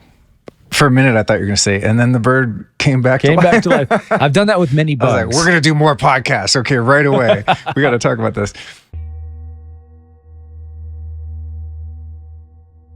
I've been meditating for over 2 decades, but I got to tell you, it doesn't always come naturally to me, and it hasn't necessarily gotten easier over the years. For real, even after all this time, my brain still takes a while to finally shut up and let me drop into that magical place of silence. And I hear from a lot of meditators that this is the case. But what if there was a way to get into a meditative state effortlessly and quickly? Well, there is. It's fast, safe, and it works every damn time. It's called NewCalm. It's a subscription service that works on your phone on an app. It uses complex software along with musical tones to present the brain with a specific signal. And the brain simply follows that signal to your preset destination. And unlike traditional meditation, NewCalm offers a tangible physiological shift in your state of being from the very first session. And I find it's not only useful for calming my mental chatter and helping me drop into a flow state. Whether I need to prepare for challenging tasks with a clear head, boost my creativity, or gently drift into blissful sleep, NewCalm has Journey designed for any time of day and any mental goal. All you do is select the journey you want on the app based on how you want to feel, press play, and NewCalm does the rest. So visit newcalm.com, that's NUCALM, and sign up for their 7-day free trial. Then when you're ready to join, use the code Luke and get 15% off any subscription. I legit swear by this technology, and I've been using it damn near every day and night for many years. So I highly recommend you check it out. Again, go over to newcalm.com. That's NUCALM. And once you sign up, use the code Luke. One of the things in Hawkins' work that's been so liberating for me is the way that he describes, it's like my challenges with reconciling the existence of evil in the world. It's like the age-old question. If there's a God, then why do we have famine and war and rapists and all this horrible stuff, right? And the way that he would frame the world as being absolutely perfect, the way it is, with all of that here, it's perfect if the purpose of Earth is the evolution of our spirit, of You the got evolution of consciousness. Yeah, and great to way your of saying point, right? It's like we need the duality to play with, as you just described so beautifully, in order to get to the understanding, or rather to embody or integrate the understanding of non-duality. We need the duality to get there. It's like Yes. it's the path. It's like the conduit for us to get to the ultimate objective truth. We need attachment to form. We need to suffer from the loss of that and identify that we have an attachment in order to be rid of it. It's like if there's no attachment to form, well, there has to be form for us to become attached to the form. And then for us to learn how to outgrow our attachments to form, we need to play within that realm and lose the bird and lose the cat and lose loved ones and go to the hospital and, you know, pay taxes and all the shitty whole human things. experience. Yeah, exactly. To observe war, participate in war. To me, it's very comforting to adopt that kind of worldview. It's like, I don't feel like a victim of this incarnation when I understand, like, yeah, it's gonna hurt at times and it sucks. And without that, I don't have, there's no playing field, right? There's no curriculum. And without a curriculum, there's no meaning and there's no purpose. Then it's like, well, suicide starts to sound like a great idea when times get tough, right? And I've experienced that, you know, years ago, a lot of suffering because I had no understanding of any of this. Yeah, see, suffering is not understanding. That's really what it is. And Muji said something great about this. He said, he grew up in Jamaica, born and raised in Jamaica. He said, Westerners and people would travel from Europe, America, you know, come to Jamaica to vacation. And they would always say, oh my gosh, you guys know you live in paradise? Paradise. And he and his Jamaican friends were like, cool, man, whatever you say, you know. And he said, when I was in my 20s, I went to Portugal for 8 years, lived there. And then when I came back to Jamaica after 8 years off, I step off the plane and I'm like, oh, this is paradise. But I was always there. I grew up there, but I never once had that reaction. That's the you know, the hero's journey, the full circle of like seeing that you're living inside of divine perfection is not easy because it's so incredibly intelligent and complex. It takes layers and layers of experiences and things to open up your mind and awareness to take in the magnitude of reality. And when you see it, you can't unsee it. And it fills you with bliss and peace, and nothing in life rocks you anymore when you realize there's just one being here. I'm a part of it. It's all one. It's connected. It's good at its nature, and it has good intentions for me. And you can really learn to live from that place. But not until you sit with death, not until you forgive your enemies, not until you heal from heartache. You know what I mean? Like, there's no other way you get those gifts than by going through the maelstrom of third density. And A Course in Miracles also says something interesting on this. There's a line where, and apparently it's Jesus being channeled in A Course in Miracles. So Jesus in ACIM says, God did not create the world that you see. And a lot of ACIM students and even teachers have taken that verse and others as license for the like extreme non-duality bypassing stuff of like, ignore the world. The Course says God didn't make this world. It's like, no, it says God didn't make the world that you see right now, meaning the projections, the judgments, the negativity, the evil. And the Course stresses there is no evil. There is no such thing as evil because there is no second power to God. There's only one power. There's only one being. And if you think you see something other than it, you are under an illusion and you need healing. That's A Course in Miracles. That's a tough one to swallow for many of us. Actually, it says you are insane and require healing. Yeah, that's, oh man, I love those teachings. I had Marianne Williamson here a few weeks ago. I think it came out last week. Nice. And I was so excited to talk to her because she's one of the foremost experts on that teaching. But on its face, many of the teachings in A Course in Miracle will really rack your brain. You know what I mean? Yeah. Things like that. I mean, you can see why people really hit up against some of those because they're so confronting. Let's talk about a couple topics that sort of intersect. One would be, you know, you talked about healing your heart, right? So what we could just blanket as shadow work of really going in and doing that deep work on the core wounds, moving past that. I think many people often get stuck in a cycle of just like shadow work, and maybe never move out of it because there's always deeper levels to the onion if you've, you know, experienced trauma and things like that.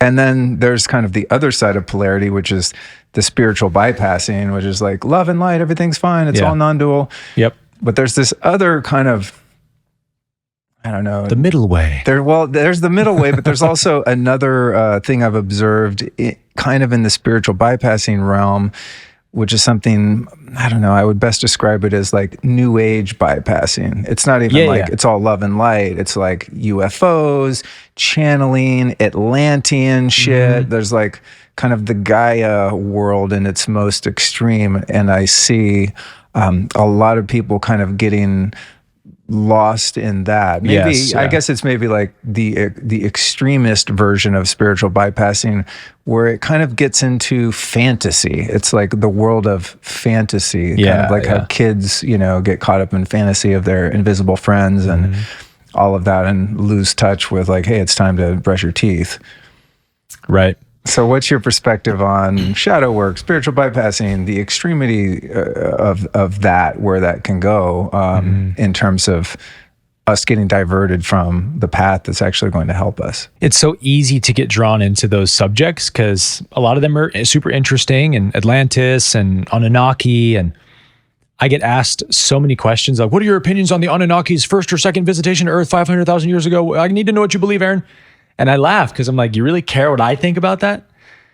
And also like knowing the law, being so principled to the law of one teachings, it's like, hey man, you only have a few years to be here to heal your chakras and open your heart and get out of this realm. So you might want to stop paying so much attention to what happened with the Anunnaki a million years ago and like balance your energy centers, bro. Like do what's important, focus on what matters.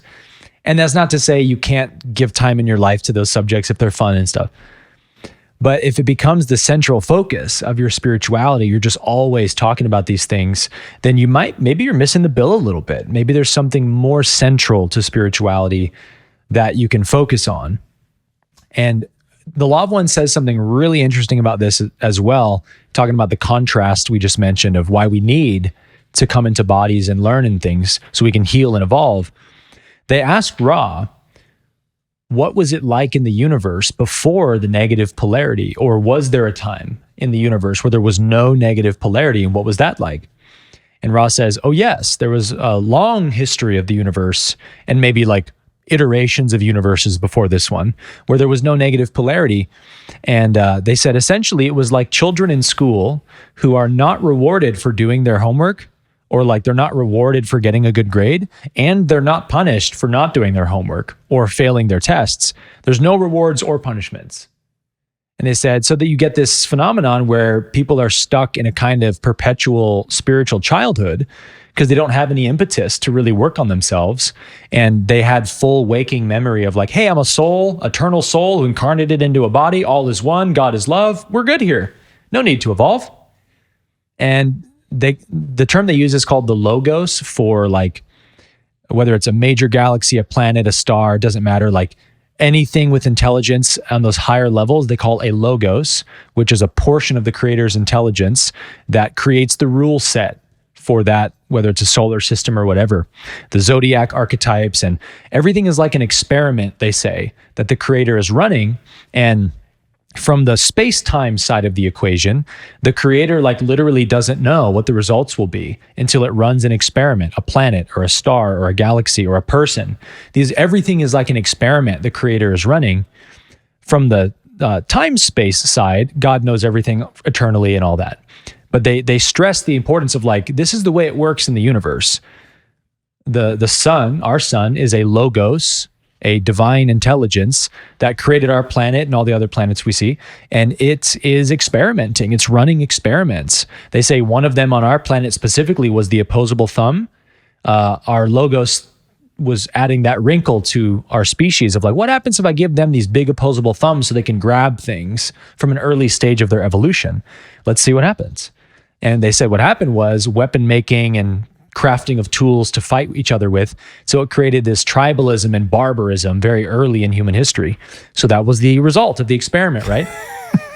So the universe is running these experiments. And so one of the logos, meaning maybe a star, I don't know, had this idea at some point in our universe. They said, okay, so these beings are staying stuck in third density for billions of years, not advancing to the fourth.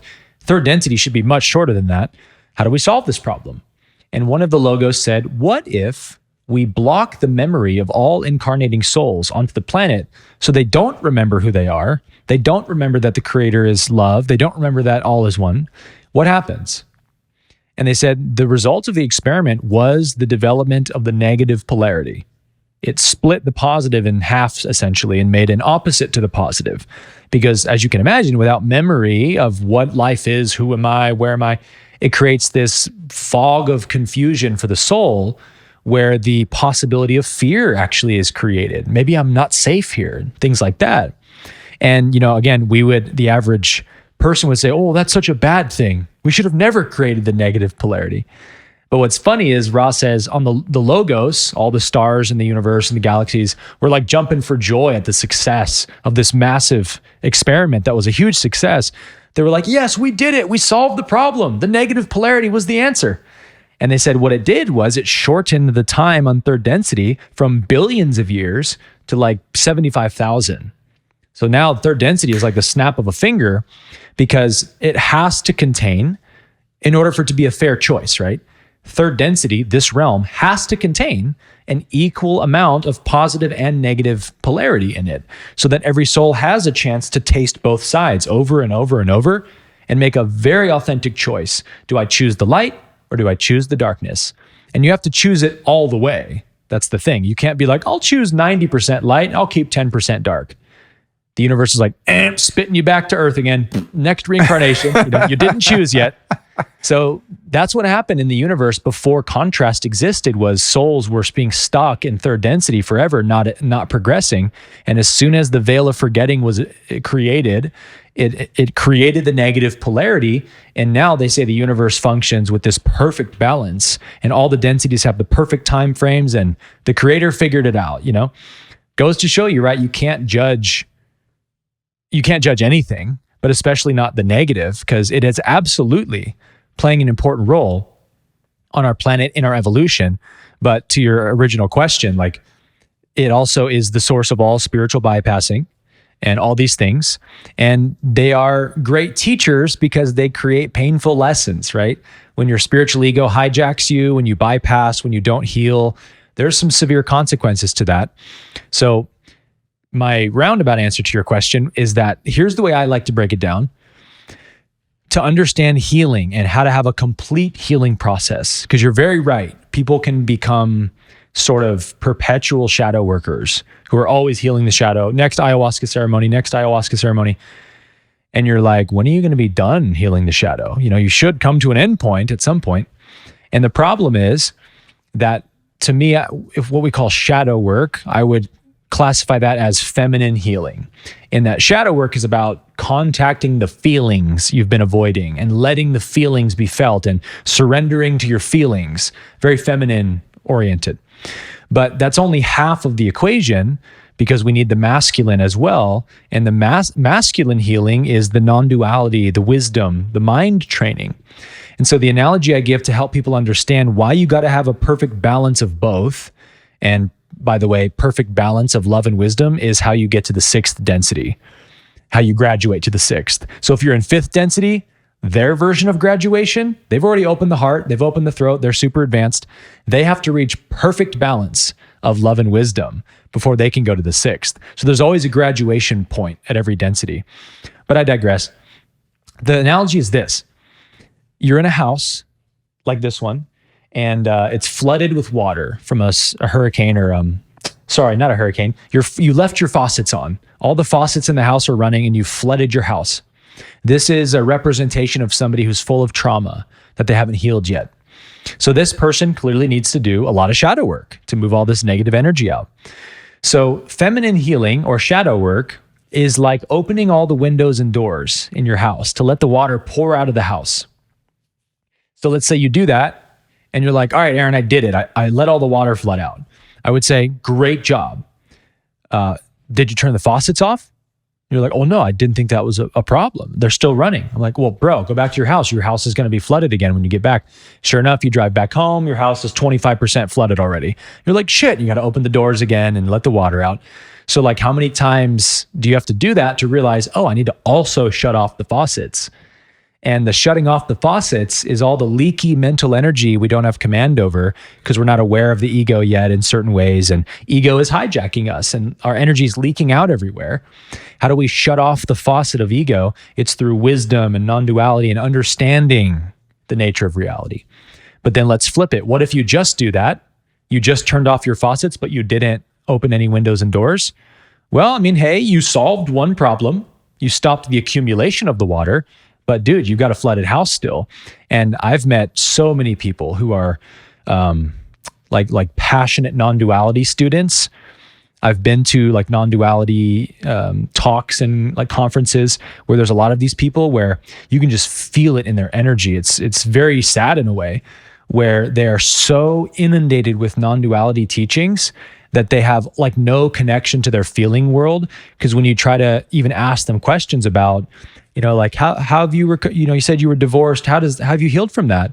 Like, oh, there's no divorcee. No one's been divorced. Nothing ever happened. No one is here to be divorced. And I even watched, have you seen this phenomenon? I get it. Yeah. Yeah. I think we might've talked about this once, but I even saw a video once of like a non-duality teacher, kind of classic, sitting on a stool in front of a group of people and they're asking questions, passing the mic around.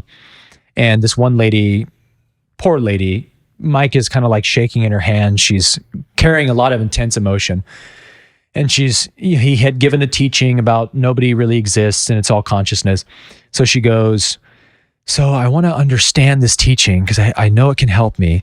But my 12-year-old son died 6 months ago. And I just can't heal from, like, how do I use this teaching to help me heal from the heartache? And he says something along the lines, he non-dual gaslights her basically. He's like, nobody died. There's nobody who can die. There's nobody even here to suffer. And she's just like, there's no one here to suffer. Okay. And she's like, you can see the gears moving of like, but I am suffering right now. What do you mean there's nobody here suffering? And she just kind of realizes I have to accept what the teacher says. And she, sits down. And I watched the video like that was a tough one to watch because what he should have said is, sweetheart, come here. And, and like, let's feel this together. And again, what's more non-dual than that? What's more non-dual than accepting what's arising in this moment as perfectly valid? Because there's no separation. It's weird to me how the extreme Neo-Advaita kind of non-duality has gotten to this territory where they're super dualistic all over again. You know what I mean? It's this weird thing. Yeah. I mean, I think, going back to the Course in Miracles and some of those very confronting ideas, and even someone shared with me a great quote from Ramana Maharshi. Yeah, it was, they asked him, how do you deal with other people? And he said, without skipping a beat, there are no other people. Yes. Right. I think mystics, saints, sages, these beings that have incarnated here, already awakened or have become awakened, that are, the vast minority of human beings that choose to stay here in a body and have that level of understanding. Yeah. I think we look to that, and there's a part of us that knows that high level of non-duality is the ultimate reality. Yeah, the final shore. Yeah. And so, that teacher on stage, like, what he said to me is true, but also lacks compassion at the same time, right? So I think there's in myself, at least I could say, there's a part of me that's like, that's true. Way up there are no other people. I like that. That feels true. That hits home. Yeah. Yet I still have to acknowledge that if I'm at Whole Foods and somebody bumps into me and I get pissed off, that like, well, now there is another person, right? So it's like, I've just invented them. Yeah. And so how do I, or someone that I love, to whom I'm attached, dies or is sick. It's like, I can't deny that by skipping to that highest level of understanding, but I can use that highest level of understanding to work with here to sort of reconcile the things that need to be felt in my very dual body as a human being, right? Yeah. It seems what you're describing is finding a balance of those two, where we're not, denying the extremity of either end of it. Yes. Is that kind of your perspective? Like, how could it be true that we incarnated here into these bodies just to dismiss everything as an illusion? Right. That can't be the reason. Because then why would we have to come here? Yeah. right? We would just be off in oneness as, part of the fabric of consciousness and not individuated and definitely not in a body. Because surely also our souls, before incarnating, know that the earth world, dream world is an illusion. So then why do they need to incarnate to prove to themselves it's an illusion if we already knew that? There must be a deeper purpose. Yeah. And this is where the extreme Neo-Advaita teachings, I think, do people a great disservice in many ways, because they not only facilitate a enormous amount of spiritual bypassing. I had a great conversation with Teal Swan about this a few months ago. And she was saying the same thing, that she's seen this over and over again of this like self-gaslighting with non-duality. And I think to me, it also represents, the teachers who are teaching these things, at least in the way that they teach them. Because like Rupert Spira is a great example. He's a classic non-duality teacher, like strict Advaita teacher, but he's extremely balanced. He does a great job at keeping the feminine involved in it. And whenever he does teach the higher concepts of like, there's no person and no one to suffer, he will also give the added context of like, but if you do suffer, accept that, and that's okay. And I don't hear a lot of these really famous Neo-Advaita, famous in the Neo-Advaita world, teachers doing that very much. It's usually just, let's go to the most extreme concept and just hammer it all day at these conferences and drill it into your brain until you leave in this kind of frontal lobotomy state where you're like, there's no one here, there's no one thinking, there's no thought. And it's like, now I'm healed, or now I accomplished the purpose of my lifetime. It's a dissociation from reality. And that's because the people, like the overwhelming majority of people who are going to a non-duality conference, are nowhere near ready for that teaching yet. There's so many intermediate teachings they need, preliminary teachings they need to work them up to the point where they can actually accept and integrate that teaching in a balanced way. And I've seen this with my students, man. I've had a number of my students following my work on the Law of One and working on opening their heart chakra, and then they'll fall into a non-duality niche somewhere on YouTube or something and start listening to one teacher. And they come back to me and they're like, Aaron, I've realized that all your teachings are terrible. You're teaching nothing but duality. You're keeping people trapped in the body because you teach them they have to unlock the heart chakra. We're not the body. And everything you teach now to me is terrible, Aaron.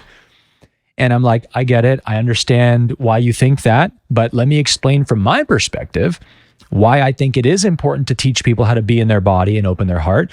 Because people need to grow in baby steps. And so very similar to like law of attraction teachings. A lot of people will poo-poo on law of attraction, especially non-duality, right? They're like, oh, law of attraction teachers, they're so dualistic. Who's the person who's creating their reality? You've heard this talk. Yeah. And it's like, I get it, but that'd be like going to a third grade classroom and being like, look at all these third graders learning their ABCs. Like, yes, that's part of it. They have to learn the ABCs. So if somebody's really interested in law of attraction, who am I to be like, hey, come on, get away from all this duality stuff. Let me tell you the real teachings, non-duality, nobody exists. But that's not what they're interested in. They're interested in law of attraction because that's where they are. That's what resonates for them. So they should be studying law of attraction, and they're not ready for non-duality yet. And that's perfect. And let's actually help them learn about law of attraction. Let's meet people where they are. And at least at this stage on our planet, I don't think the overwhelming majority of people in their whole lives will ever really need to study non-duality that much. I think the basics is all most people need. Beyond that, what we got to drill for the vast majority of spiritual seekers in the world is forgiveness, open the heart, learn to live from love, feel connected to God at all times. Those are the things that hit the home runs in a human lifetime and get you out of here. You could easily get stuck in a kind of non-dual reincarnation cycle. You know what I mean? If you just always come back and be like, this is all fake, none of it's real. That's a very valid perspective. It reminds me of, what I was saying earlier of meeting different teachings at different levels of understanding, right? And some of them now I look back on and they seem kind of elementary, but at the time they were revelatory. Totally. And I'm sure some of the things that I think are revelatory now, hopefully someday will seem elementary. But if I would have skipped a lot of those steps along the way, and I'm sure I did unknowingly, I would be in a much worse place than I am now, because I can see my initial kind of spiritual path was based on the 12 steps, which are like so grounded. Very ACIM, by the way. Yeah, totally. So grounded, down to earth. Yes. Simple. They work. Yeah. And just, there's not a lot to figure out. It's not intellectual. You could just kind of say it's pretty close to the 10 Commandments. Yeah. It's just like, here's kind of, 12, 15 or so broad laws. And if you follow those, your life gets better. And if your life gets better, you don't feel like shit, and therefore you don't drink yourself into the grave. Yes. You know what I mean? Yeah. But that was kind of my foundation. And so as I started, moving up and exploring outside of that, I don't know. I think that's always been my tether, is like, does it align with those basic fundamental truths? And a lot of them are traced to the Bible and elsewhere. And so I think that's been a protective mechanism for me to not get too lost in the, kind of non-dual stuff, as much as that really resonates. Yeah. But it brings me to a memory where I was, and this is many years ago, when I was just starting to kind of really get a better understanding that there's only one thing, and you are it, right? Just consciousness is all there is, when I got into Vedic meditation and things like that years ago. And so I was just starting to have the direct experience that there's a me here, and maybe during a good meditation there's a me that's the observer of the phenomenon of thought, or the phenomenon of sensations in the body. And I started to get this gap of separation that was so crucial to know, like, oh wow, well, if there's something to be observed, then that means there's someone who's doing the observing. I mean, that's like very liberating to know that there's a higher consciousness or intelligence that I am, that's able to have some witness perspective over the things going on in my external life. And I still use that all the time. And the whole time we've been sitting here, there's someone who's watching Luke do his little Luke thing and Aaron do his Aaron thing. So I was talking to a, kind of advanced non-dual student who was, in that case, teaching me. And I said, wow, this is incredible. I'm really able to be in that witness perspective more of the time. And he said, well, you haven't really made it until the observed and the observer become one. It's like, yeah, true. And it's kind of deflating. But I go, well, I don't know if you get to that point, then what's the purpose of being in a body anymore? Right? It's like, I don't know. I mean, maybe that is the goal. Yeah. But to skip from where I am now of just being excited that I actually have an awareness that there's the observed and the observer, still a duality, but man, that's a hell of a lot better than living from where I used to live, which was, I am my thoughts, I am my feelings. They control me like an automaton, and I have no clue that I'm being programmed by this shit. And it's causing me all kinds of problems, So it seems there's kind of, there's ascension levels of understanding that are useful to where you are at that given moment. Here's a good analogy. Do you ever watch Kill Tony? Just clips here and there on social. Okay. I've never watched a whole show. So the premise of the show, Tony Hinchcliffe will do a bucket poll, have a comedian come up on stage. And, you could even go to a comedy club and you'll see comedians get on stage where you're like, they totally bomb. And you're like, poor guy or girl, they got on stage a bit too early. They weren't ready for that. Yeah. They need more reps. This is what the ego does with everything, is it tries to be in a rush to be somewhere because it's not okay with here. So it wants to be at the most advanced stage and stuff. So when we give people a super high advanced metaphysical teaching like non-duality, when they're not ready for it, it will have the same effect of a comedian bombing on stage, meaning it will lead that person to bomb in their real life. It'll cause some kind of huge imbalance in people, the gaslighting, the bypassing, the mechanisms it creates. And so if somebody's suffering, which the overwhelming majority of people who get really attracted to Neo-Advaita are people that are deeply suffering. They've lost a loved one. They're looking for some quick out, right? And so I think, again, a non-duality teacher should be really aware of that and know, majority of these people coming here are desperately suffering, desperately seeking an answer. So let me be careful about how I give them that answer, because there is no free handout of oh, don't worry, I can solve all your problems. Just realize you don't exist. So you're trying to get somebody to go from the third chakra, ego consciousness. If they're suffering, they're still an ego. And you're trying to get them to skip over the heart and jump to the throat and even third eye, where non-duality lives. This is the wisdom chakra. This is the non-duality chakra.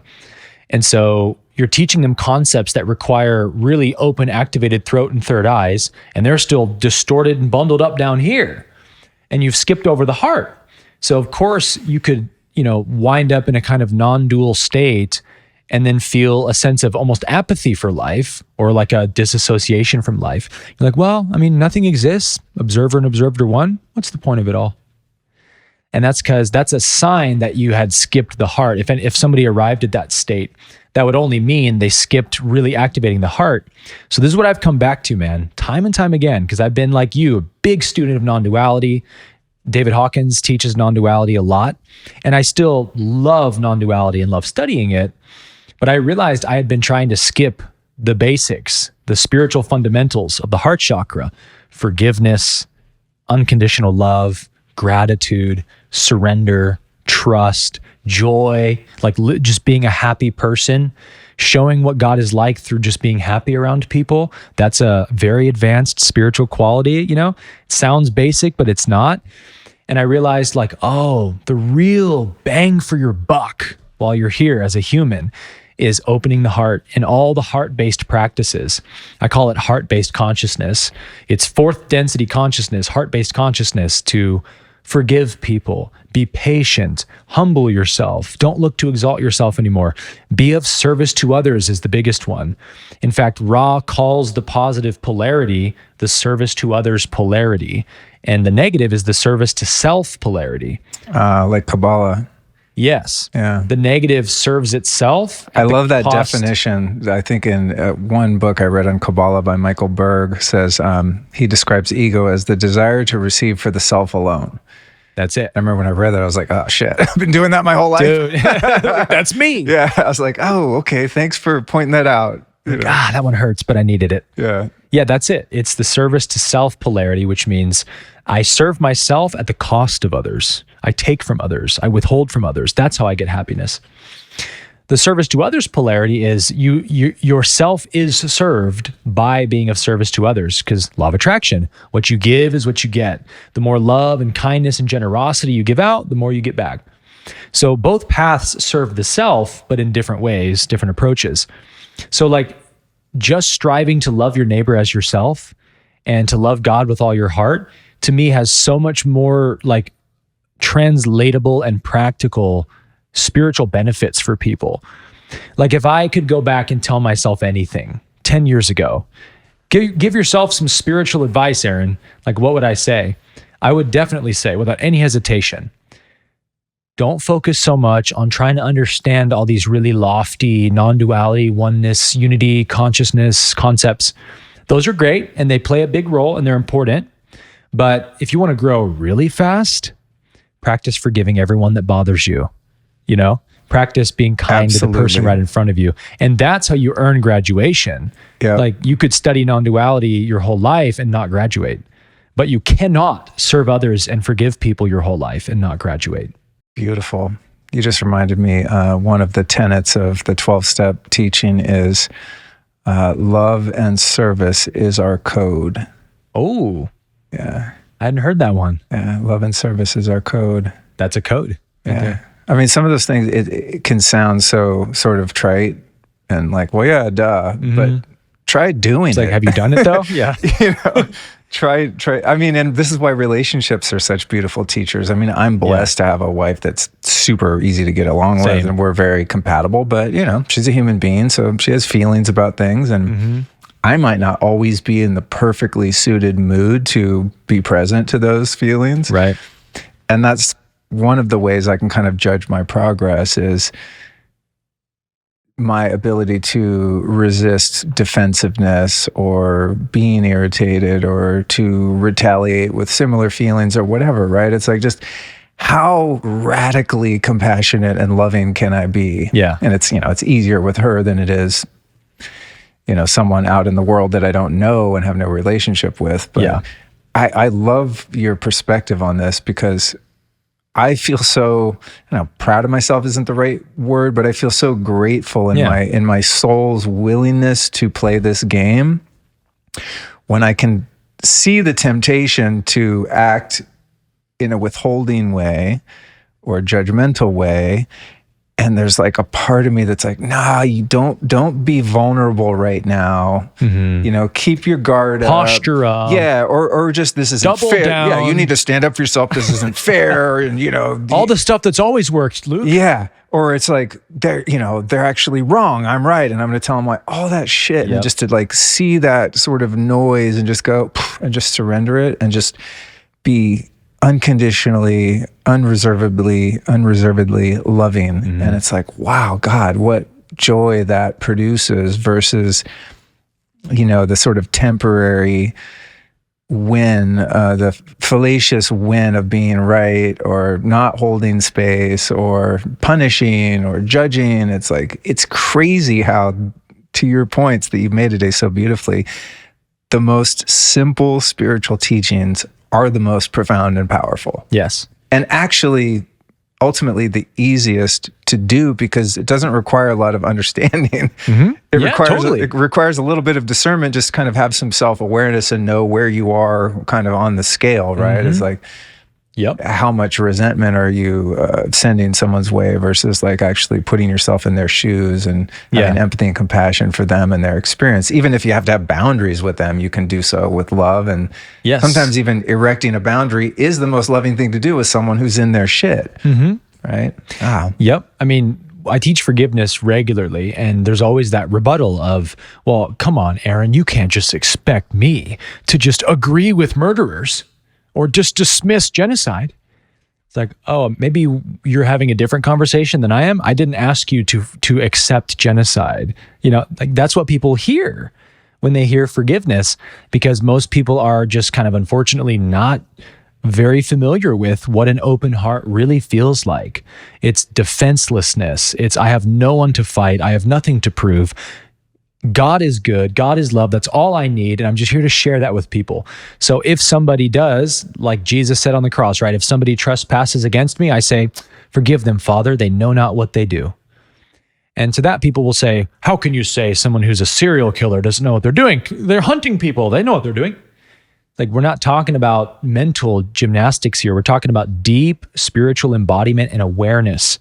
And if somebody is not aware the nature of God, the presence of God right here, right now, if they're not aware of love, how could you possibly expect them to be loving if they're not aware of love? And anybody who's harming another person is not aware of love. So you're like, oh, there's nothing to hold against them. They can't see truth. They're literally blind. They're infected with an illness. They're stuck in a pit, whatever analogy you want. A Course in Miracles says, sin in the sight of love is a mistake to be corrected, not an evil to be punished. And that's the attitude of forgiveness. It's just, I have too much love in my heart to push anybody out of it. Murderers, genocidal maniacs, all is welcome in this heart of love, because I know that only love can heal you. It's like having the best intentions, right? If I want there to not be murderers, I have to first forgive the murderer. Because as we touched on earlier, perception is creation. If I'm like, you dirty murderer, oh, I wish you get yours. What am I doing? I'm just creating a murderer in my mind and attacking it, projecting it. It's like, dude, you're creating the problem you're seeking to solve. Don't see a murderer. See a son or a daughter of God, a being of light who's gotten lost in the darkness, has lost their way, and you can be the light that welcomes them back. That's the attitude of forgiveness. And that makes forgiveness easy. Like, if forgiveness feels hard, you're not doing it right. You don't have the right approach yet. It's not something you do with effort. It's a realization that sin is really blindness. Evil is really ignorance. And so you can bring clarity and light to it with love and forgiveness.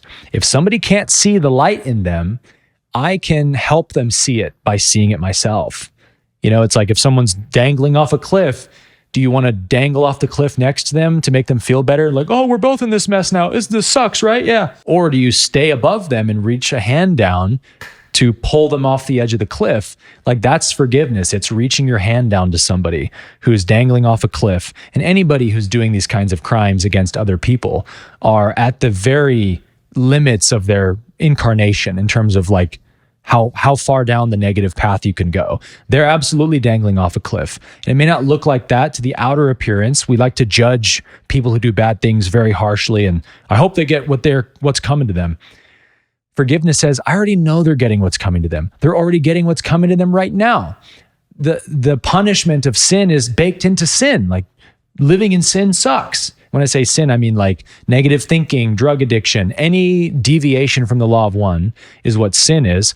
Sin is its own consequence. You don't need to, put more punishment on somebody who's already suffering. The fact that they're hurting people, killing people, etc., means they're suffering. That's the mindset of forgiveness. But guess what? Nothing I just said is really an intellectual understanding. The intellect can disagree with what I just said all day and find excuses. It's a heart realization. Only an open heart really sees that. And so in that sense, only the heart has real wisdom, and you've got to do that inner work to actually turn it on and activate it. Beautiful. Man, I wish we had more time. I know, man, this has been fun. I had this whole plan back in around the year 2000. I got this book called The Isaiah Effect by Greg Braden, and it's all about the Essenes.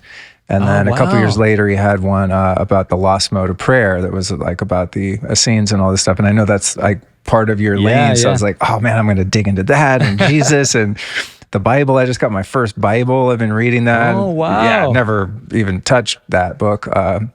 And so, I know. We got to get into it sometime. Yeah, so we're definitely going to have to do a part 2. Yeah. This is like way too fun. But I do have another one in 20 minutes. Cool. Otherwise, we just keep going forever. For those listening, you can go to lukestorey.com/Abke, ABKE, lukestorey.com/Abke, and we'll put everything that we just talked about that is clickable in there. Before we bounce, usually I ask someone at the end for their 3 teachers, but I think you already mentioned a couple of yours. So next time I won't forget, and we'll get to that. Okay. But tell us about your 4D University. You've mentioned having students, and I see you on social, just in the role of like actually teaching people a lot of this information. So let people know how they can interact with you more. Yeah. So this whole conversation has been a pretty good summary of what 4D University is. It's teaching all these concepts we've talked about, but most especially, like, it's called Fourth Density University for a reason. You come here for one purpose. Ultimately, I teach people how to open their heart chakra and live from the heart. And I do that through the Law of One teachings. Mostly it's a combo of Law of One, ACIM, a lot of Jesus teachings, and then some I Am discourses, Saint Germain teachings. Those have been my source texts for the last probably decade that I've just been immersed in and can't get away from. So I feel like, okay, I'm probably here to teach from these texts, and they've just kind of all weaved together in such a beautiful way that it's allowed me to put together a very simple, straightforward, but very helpful kind of curriculum for people to say, hey, look, I'm definitely stuck in ego consciousness, but I definitely want heart-based consciousness. I want to graduate. Show me how to do that. What are the teachings I need to work on? What are the practices I need? So it is a online academy for expanding consciousness, but with our own kind of teachings and approach to that. So you can find that on 4duniversity.com or aaronabke.com, and you can learn more about it on our webpage and all that. Epic. Well, I'm so glad we got to hang out. We've hung out a few times, but we've never really had the opportunity to dive in. Yeah, man. A dedicated conversation like this. So I can't wait to do more. And thank you so much. I'm glad we finally made this happen. It's been awesome. Me too, brother. Thanks for having me on, man.